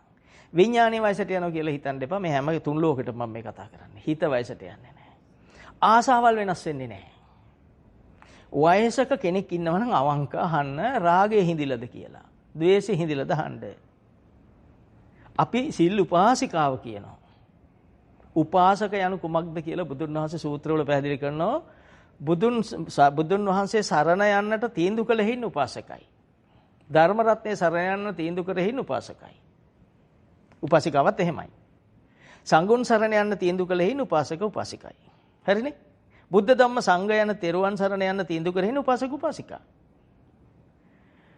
දැන් ඔබෙන් අහන්න. ඔබ වයසක කෙනෙකුගෙන් අවංක කෙනෙකුගෙන් අහන්න. ඔබ උපාසිකා කියන කෙනෙක්ගෙන් අහන්න. ආසාවල් ඉවර කරලාද? ද්වේෂ සහගත ඒවා නැද්ද? ඔබෙන් ඔප්පුව කවුරු හරි ඉල්ලුවොත් ඔබට මොනවද දෙන වචන? සරල සිංහලද දරුණු සිංහලද? අහලා බලන්න. අපි පුරුදු කරලා තියෙන්නේ කෙලෙස්මද බුද්ධ වචනේද? මම මේ කියන්නේ ඔබට මේක ආදර්ශයට නිවන් දකින්න ඕන නිසයි මෙච්චර විග්‍රහයක් කරන්නේ. මේ චුට්ට අනුව හිත වයසට යන්නේ නැහැ. ඒකනේ මැරෙන වෙලාවට හොඳට සමහරු කතා කරලා කියන්නේ අර බාල පුතාට එන්න කියන්නේ, ලොකු පුතාට එන්න කියන්නේ, මද්දුමයට එන්න කියන්නේ. කඩේ කොහොමද හරියට කරනවද? මන් ලියලා දුන්නු ඉඩම හරියට වගා කරලාද වැට ගහලාද? මේ මැරෙද්දිත් අහනවා. අනේක පොඩ්ඩක් කතා කරලා කිව්වේ නෑ අර පන්සලට යන්න උතුම් බුදුන් වහන්සේ වැඩපු ස්ථාන තියෙනවා කැලණිය, නාගදීපය, මහියංගනය, කිරිවෙහෙර. අනේ තැනකට යන්න, බදුල්ල මුතියංගනේ මේවට යන්න ගිහිල්ලා වඳින්න, බුදුහාමුදුරු සරණ යන්න අප්‍රමාදී වෙන්න කියලා මැරෙද්දිවත් අනික් කෙනෙකුට ආදර්ශයක් දෙන්නේ නැහැ. ඒ කෙනාටත් පුරුදු කරන්නේ අර වැට හරියට ගහගන්න. අල්ලපු වැටේ මිනිහා වැට මට පුළුවන් කාලේ මං නඩු කිව්වා. වැටයිනි බුරුල් කරා මෙහාට හැරෙව්වා මං ගහගත්තා ඉන්නකම් උසාවි ගියක කරේ. ඒක නිසා පුතාලා හොඳින් හොඳට වැට ගහගන්න. මෙන්න අපාගත ධර්ම ඇසුරු කරන හැටි. තොදෙය ඇසුරු කර ක්‍රමේම රත්තරන්ව අනිත් පැත්තෙන් වැට ඇසුරු කරනවා. ඊට පස්සේ මැරිලා ඇවිල්ලා වැටේ පහළ වෙනවා අතන. එක්ක සතෙක් වෙලා, එක්ක පුංචි කෘමියෙක් වෙලා, වැට කන දලඹුවෙක් වෙලා, එක්ක මහා පෙරේතෙක්, මල යකෙක්, මල පෙරේතෙක්, යක්ෂ මහා දරුණු ද්වේෂයක් ඇවිල්ලා තිබ්බොත් එයාලට විරුද්ධව අවීචි මහ නිරේ ගිහිල්ලා උපදිනවා. එතකොට මෙන්න පාප ධර්ම වල හැටි. දැන් අපි මොනවද පුරුදු කරලා තියෙන්නේ? අන්න එතකොට දැන් තේරෙන්න ඕන තොදෙය බ්‍රාහ්මණයට සසර කතරෙන් එතර වෙන්න සසර පුරුද්ද තිබුණේ නැහැ. සසර පුරුද්ද තිබුණා නම් තොදෙය බ්‍රාහ්මණයත් අනේ පිටු සිටු වගේ දන් දෙනවා. දන් දෙන්න පෙරේතයි තමයි අනේ පිටු සිටුට බණින්නේ. ඒ දහමට අකමැති සහ බුදුන් වහන්සේට විරුද්ධ ලෝභ සිත තියෙන අය බුදුන් වහන්සේට දත් විරුද්ධයි, අදත් විරුද්ධයි. පෙරේතය කොහොම බුදුන් වහන්සේගේ පැත්තකවත් නැහැ. එතකොට අනේ පිටු සිටු කරපු වැඩේට දෙවියෙකුත් එදා අපහාස කරා. දෙවගණ. නිකන් කටමැත දෙඩෙව් දෙවගණක් හොඳට අහගත්තා හොඳ ටිකක් සක්දෙවිතුගේ. එතකොට අදත් අපි කියන්නේ අනේ පිටු සිටු වගේ දන් දෙන්න එපයි කියලා අපිට කියන්නේ. දෙන්න කියන්නේ නැහැ. තේරුණාද? ඊළඟට අපි දීලා බලනවා එයාගෙන් ගුණය. අන්න අපේ තියෙන ඊළඟ මෝඩකම. කොච්චර දුන්නත් කෙලෙහි ගුණ නැතිලු. කෙලෙහි ගුණ හොයන්න ඕනේ නැහැ. මන් දුන්නේ ඒකටද දානේ සම්පූර්ණ නැහැ. මේවා කියනකොට ඇත්තටම hina නොවි බෑ. අපිව හිනැස්සුවේ බුදුන් වහන්සේ. අපි අඬ ඔරවන් හිටපු අයට අද මේ hinaව දුන්නේ බුදුන් වහන්සේ. එතකොට දැන් හිතෙන්න ඕනේ එහෙනම් අපි දෙයක් දුන්න එච්චරයි. ඒ දුන්න එක පාරමිතාවක් වෙන විදියට, සංසාර හොඳ උතුම් පුරුද්දක් වෙන විදියට, පුණ්‍යාභි සංස්කාරයක් වෙන විදියට පුරුදු කරලා ඒවත් සංස්කාර ධර්ම, සංකත ධර්ම. ඒවත් සබ්බේ සංඛාර දුක්ඛ. මේකත් ඇසුරු කරොත් මං ඕනනම් හොඳ සිටුවරේ කියලා ඉපදෙයි. ඉපදුනත් හම්බෙන්නේ සතර මහා ධාතුන්ගේ කුණුප කොටස් 32ක්. ඇස් ඉස්මස් ඔය අට්ටි මස්මින් කාය කේසා ලෝම නඛ දන්තා චතෝ මංසන් ආහාරු අට්ටි මිංජා කියලා කියවන කොටස් 32ක් හම්බෙන්නේ. කට ඇරුණොත් බේරෙනවා. කන පැත්තෙන් ඒකෙන් බේරෙනවා. වකරිබ දිහා බලනකොට ඇහෙන් බේරෙනවා. හයියෙන් දුමක් ආවොත් නාහෙන් බේරෙනවා. බේරෙන්නේ නැති තැනක් නැහැ. ඊළඟ ශරීරය හැමතැනින්ම දහඩිය බේරෙනවා. හම්බෙන්නේ සිටුවරයටත් මොකද්ද? කුණුප කොටස් 32ක්. සතර මහා ධාතුන්ගෙන් නිර්මාණය වෙච්ච කුණුප කොටස් 32ක්. මේක ඉතින් හෙමින් වයසට ගිහිල්ලා වයස වෙලා හොඳට තිබිච්ච රැලි ඇවිල්ලා ඒ රැලි අල්ලන්න බෑ කැක්කුමයි. අත තියෙනකොට අම්මෝ ගාලා මරලා තෝනි දානවා. ඉස්සර මසාජ් කරපු ඒවා, මසාජ් කියන්නේ ඉස්සර ඒවා අල්ලන එකනේ, අත ගන්න එකනේ. එතකොට අපි කියනක මසාජ් එකක් කියලා. දැන් මසාජ් කරන්න අල්ලන්න බෑ, රැලි වැටිලා රැලි වැටිලා මූණ සම්භාහනය කරන්න මසාජ් කරන්න බෑ, මරලා තෝනි ගහනවා. ඔන්න මේක අය ස්වභාවය. අවසානයේ අත් දෙකින් අල්ලලා උස්සන්න බෑ, මරලා තෝනි ගහනවා, අත් දෙකින් අල්ලන්නේ පෝරි දෙනවා කියලා. එතකොට පුණ්‍යාභි සංස්කාරයත් මෙනෙහි නොකරොත් ඒ දුකක් කියලා මෙනෙහි කරන්න බැරි වුණොත් පුණ්‍යාභි සංස්කාරයෙන් හොඳ තැනක උපදිනවා. අන්න හොඳ තැන ඉපදුනාම ලැබෙන ටික මේ කිව්වේ. ඊළඟට හොඳටම තියෙන කෙනෙක් කියලා උපදිනවා. එයාගේ ළඟට එනවා පින්පත්‍ර අරගෙන. එන්න ද්වේෂය එනවා. එයයි බලනවා මට මේක හරියන්නේ නැහැ, තාප්පයක් ගහලා සිකියුරිටි කෙනෙක් දාන්න ඕන. එන එක වළක්වන්න. අන්න එයයි සසරට හොඳටම වැටුණු හැටි. මේක තමයි අපි තුන් ලෝකෙම ඉන්න සියලු දෙනාට වෙච්ච විපත. එතකොට අපි මේකෙන් ගැලවෙන්න මොනතරම් අභිමානයක් එන්න ඕනද, මොනතරම් තමන් අවංක වෙන්න ඕනද? ඔබට කවුරුවත් නැහැ. තමාට තමාවත් නැති තැනක පුත්තු දූල කොහෙද? තමාට තමා ඉන්නව නම් බුදුහාමුදුරු සරණ ගිය දාට තමයි තමන්ට තමන් ඉන්නේ. මේ හැඟීමක් ඇතුව කියන්නේ. එදාට ඔබට මේ ඇහැට පේන රූපේ නිසා, කනට ඇහෙන ශබ්ද නිසා ඔබ තුල වෙන්නා වූ මේ පාප ධර්ම, රාග නිසා, ද්වේෂ නිසා, මෝහ නිසා හට ගන්නා වූ පාප ධර්මයන් ඔබ තුල බලා සිටියේදී ඔබ විසින් අවබෝධයෙන් දකිමින් මේවා අනිත්‍ය කොට, දුක කොට, දුක කියලා මෙනෙහි කරමින්, අනාත්මයි කියලා, මම හෝ මගේ ආත්මයක් නොවේයි කියලා නුවණින් විමසමින් එය ඇසුරෙන් බැහැර වෙන්නට, එහෙම නැත්නම් යෝනිසෝ මනසිකාර தත්ත්වය පහළ වෙන්නට ඔබේ ජීවිතය ධර්ම ස්කන්ධයක් වෙනවා. එදාට ඔබ මේකෙන් ගැලවිලා. එදාට තොදෙය්‍ය බ්‍රාහ්මණයට මතක් වුණත් ඔබට මතක් වුණත් ඔබ මේක සංස්කාරයක් කියලා සිතුවිල්ලක් කියලා දකිනවා. ඔබ බුදුහාමුදුරුවෝ සරණ යනවා මේ මොහොතේම. එතකොට ඔබ බුදුහාමුදුරුවෝ සරණ යන්නේ යොදාගත්තේ මොනවද? රූප, ශබ්ද, ගන්ධ, රස, ස්පර්ශ ධම්ම කියලා ඇහුවොත් ඔබට සතුටු නැද්ද? ඒ රූප, ශබ්ද, ගන්ධ, රස, ස්පර්ශ ධම්මයන් ඇස, කන, නාසය, දිව, ශරීරය මේවයි ගැටෙනකොටම ආයතන විදියට දකින්නකෙන ඔබ බුදුහාමුදුරුවෝ සරණ යන්නේ. අභිමාණෙන් කතා කරන්න.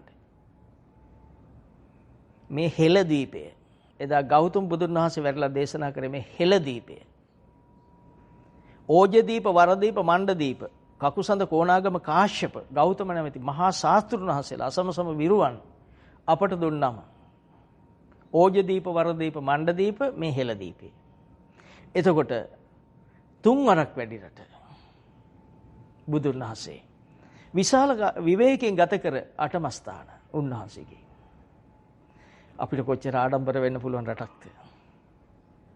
අපි නිහතමානී වෙන්නේ මේ දහම අහන්න අපිට චෛත්‍යයක් දැක්කම බුදුහාමුදුරුවෝ පේන්නේ.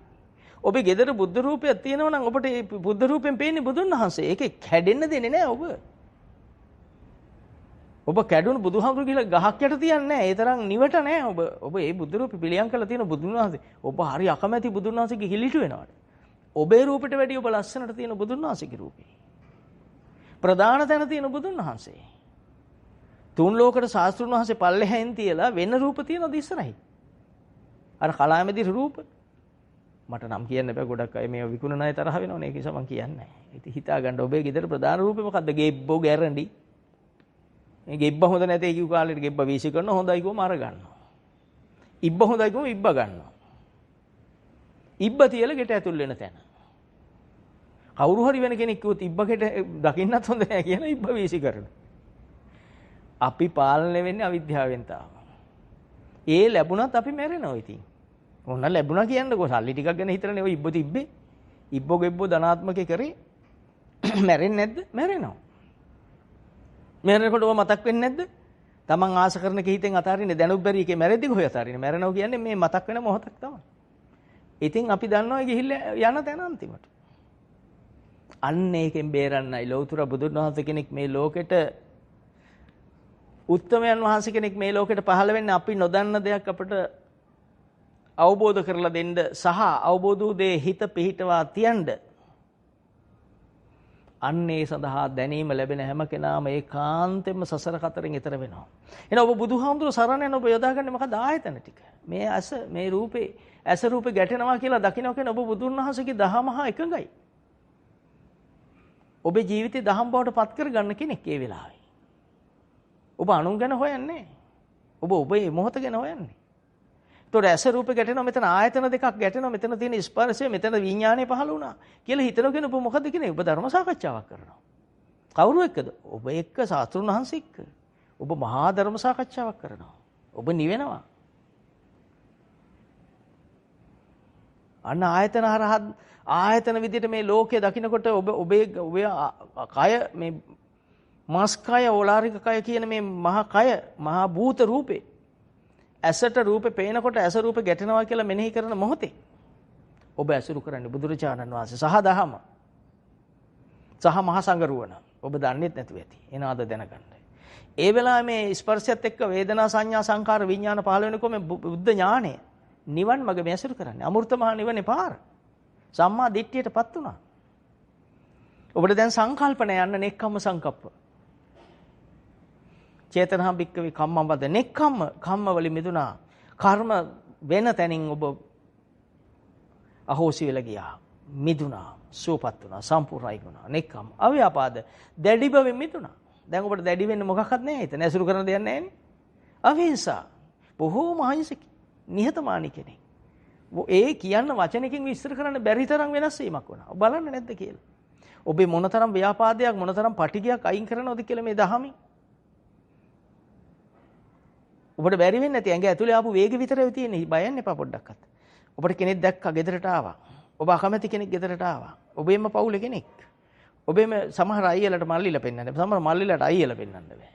එහෙම පවුල් තියෙනවනේ. අපි හිතුව පෙන්නන්න බැරි කෙනෙක් ආවා ගෙදරට. එයා දහම දන්නවා. දහම දන්නවා මෙයා දැක්කා. මේ ඇහැ රූපේ ගැටෙන තැන කියලා මෙනෙහි කරදී අර ඒ රූපේ නිසා උපන්න වේගය දැන් තියෙන්නේ. බය වෙන්න එපා පොඩ්ඩක්වත්. ඔබ හොඳ නුවණින් ඉන්න එතන. මේ තියෙන වේගය. මේ වේගය කියන්නේ ද්වේෂය. මේක මට අනර්ථයි කියලා මෙනෙහි කරන්න. කොච්චරද? මේක බැහැලා යනකම් මෙනෙහි කරන්න. මේක මට අනර්ථය මිනිස අසුභය පිනිස විපාක පිනිස අපු දෙයක්. පෙර හුරුව නිසා පහළ වූ දෙයක්. ඇස රූප ගැටුණු නිසා පහළ වූ දෙයක්. දැන් ඔබ ආයි මෙනෙහි කරනවා මම මේ යන්නේ බුදුහාමුදුරු සරණ. අනේ මගේ ළඟ බුදුහාමුදුරු වැඩ ඉන්නවා. දහම යන බුදුන් වහන්සේ නම් මං ආරක්ෂා වෙන්නේ දහමෙන්මයි. ධම්මෝ හවේ රක්කති ධම්මචාරී. මේ දහමමයි මං රැකෙන්නේ දහමෙන්මයි. මට උපන්න අකුසල් පහ වෙනවා. දැන් උපන්න අකුසල් පහ වුණා. නූපන්න අකුසල් නූපදින තත්ත්වයක් ආවා. මේ ආපු වේගෙ තියෙන්නේ. වතුර එකක් අරගෙන අතින් කලත්තල අත ගත්ත ගමන් තැන්පත් වෙන්නේ නැහැ. ටික වෙලාවක් යනවා. වතුර කේතලයකින් රත් කළා කේතලෙට දාන ගින්දර අයින් කරා කියලා කේතලේ වතුර නිවෙන්න ටික වෙලාවක් යනවා. ඒ වගේ සමහර සෙත් නිවෙන්න ටික වෙලාවක් යනවා. ඒ වෙලාවේ මොකද ඔබ කරන්නේ? නිකන් ඉන්න. දැඟලුවත් කේතලේ නිවෙන්නේ නැහැ නේද? දඟලන මොකද වෙන්නේ? කේතලේ වතුර ටික පිටට විසි වෙනවා. එම නිසා ඔබ සද්ද නැතුව පාඩු වෙන්නේ. කොහේ බලන්ද? ඔබේ හිත දිහා බලන් ඉන්න. හිත දිහා බලන්නේ ඇස් දෙකෙන් නෙවි බව මතක තියාගන්න. ඥාන දර්ශනයෙන් බව මතක තියාගන්න. බලාගෙන ඉන්න මේක සංස්කාරයක්.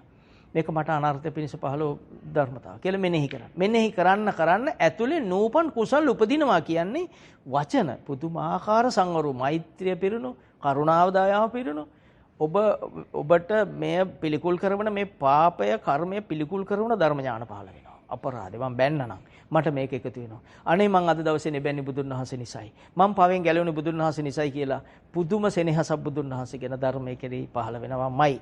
ඒක තමයි සෝතාපට්ටි අංගවල හැටි. සෝවාන් අංගවල හැටි. අන්න නෙක්ඛම්ම සංකප්ප ව්‍යාපාද අවිහිංස සංකප්ප වලට ආපු හැටි. මේ සම්මාදිට්ඨිය නැතුව පහළ වෙන්නේ මොකද සම්මාදිට්ඨිය කියන්නේ? මේ දුකයයි පිරිසිදු දැකීම. දුක්ඛේ ඥාන. මේ දුක. මොකද දුක? පංච උපාදානස්කන්ධෙම දුකයි. මේ සංකල්පෙම දුකයි. ආයතනයම දුකයි. ජාති සංජාති අබිනිබ්බන්ති කන්ධානම් පාතු භාව ආයතනම් පටිලාභෝ අයං උච්චති ජාති.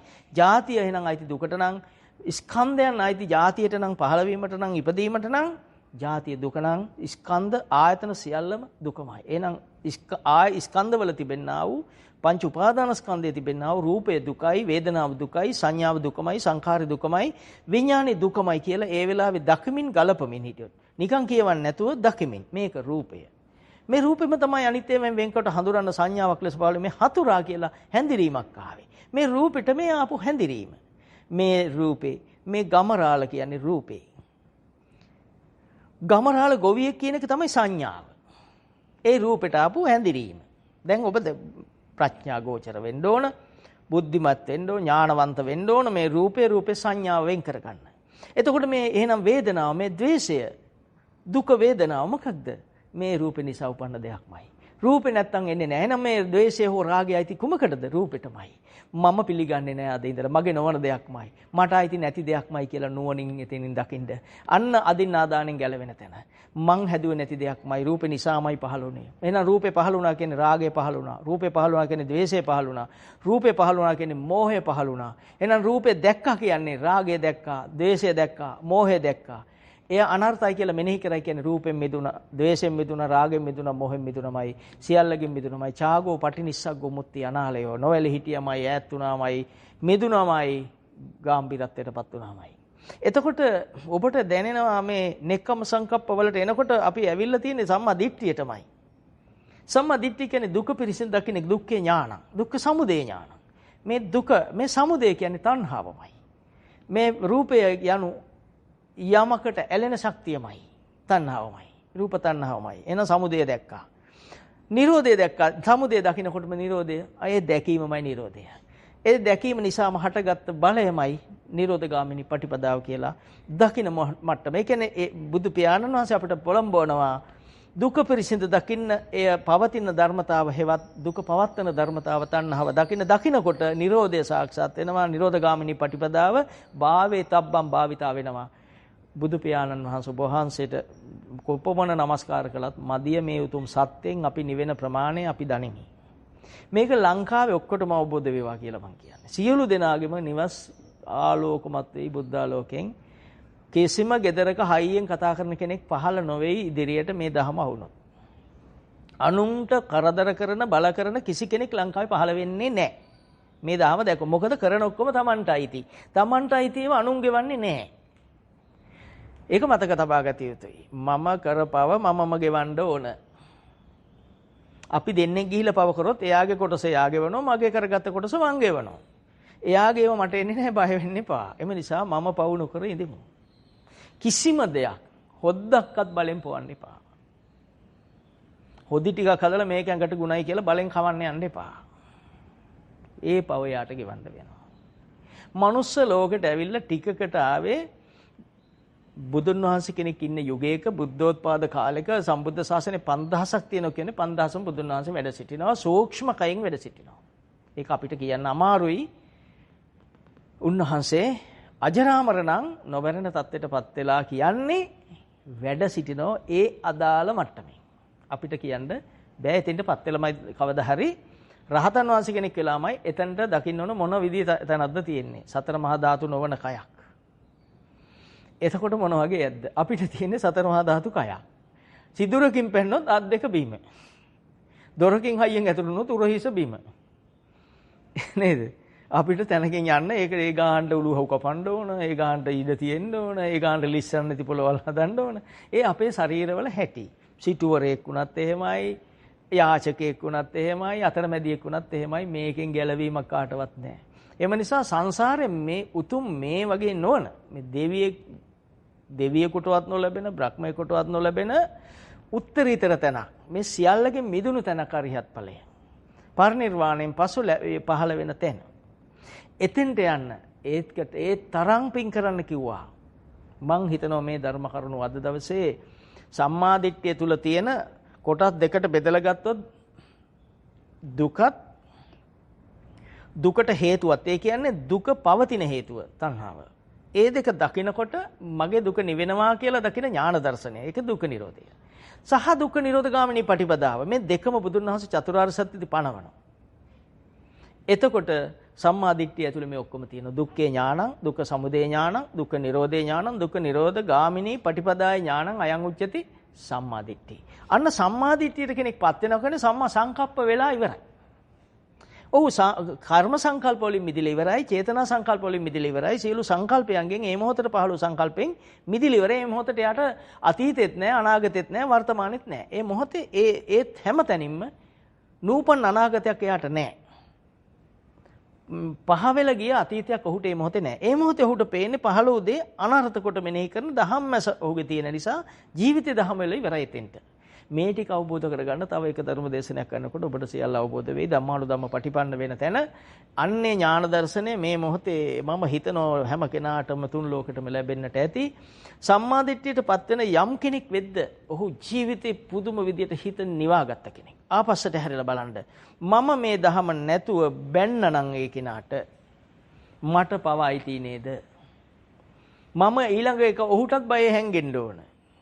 ඔහු එනකොට මට හැංගෙන්න වෙනවා. හැංගෙන්න තැන නැති වුණොත් අහක බලාගෙන හරි යන්න වෙනවා. බය පරාණ බයක යන්න වෙනවා. මොකුත් නොකර තිබුණාම ඔය ප්‍රශ්නේ නැහැ. නේද? මේ හැම කෙනාටම කියන්නේ තුන් ලෝකෙටම මේ කතා කරන්නේ. එතකොට මට පුළුවන් වුණා නම් මට යා බැනලා තිබ්බත් මම නොබනින තට්ටට මගේ හිත මෙහෙව ගන්න ඥාන දර්ශනයක් වෙන්න. මට බැනලා ඉස්සෙල්ලා. බැනලා තියෙනවා. අපි හිතමු එහෙමම. පරණ බැනපු කෙනෙක් මට හමු වුණා. මම බනින්නේ නැහැ. මම නොබනින්නේ බුද්ධ දර්ශනය තියෙන නිසා. නොබැන්න නිසා යා කරේක යා කරගහගත්ත මම මොකු කරගහගෙන නැහැ කියන මහා ලෝකෝත්තර සතුට. ලෝකය කියන්නේ පංච උපාදාන ස්කන්ධයට, සංකල්ප ගොඩට, මේ වර්තමානයේට ලෝකය. එතකොට මේ ලෝකෙන් එතරයි කියන්නේ මේකෙන් ඇසුරෙන් මිදෙන එක. මිදෙනකොට ඒකෙන් එතර වීම ලෝකෝත්තරයි. ලෝකේ නම් දුකයි, දුක නම් ලෝකයයි.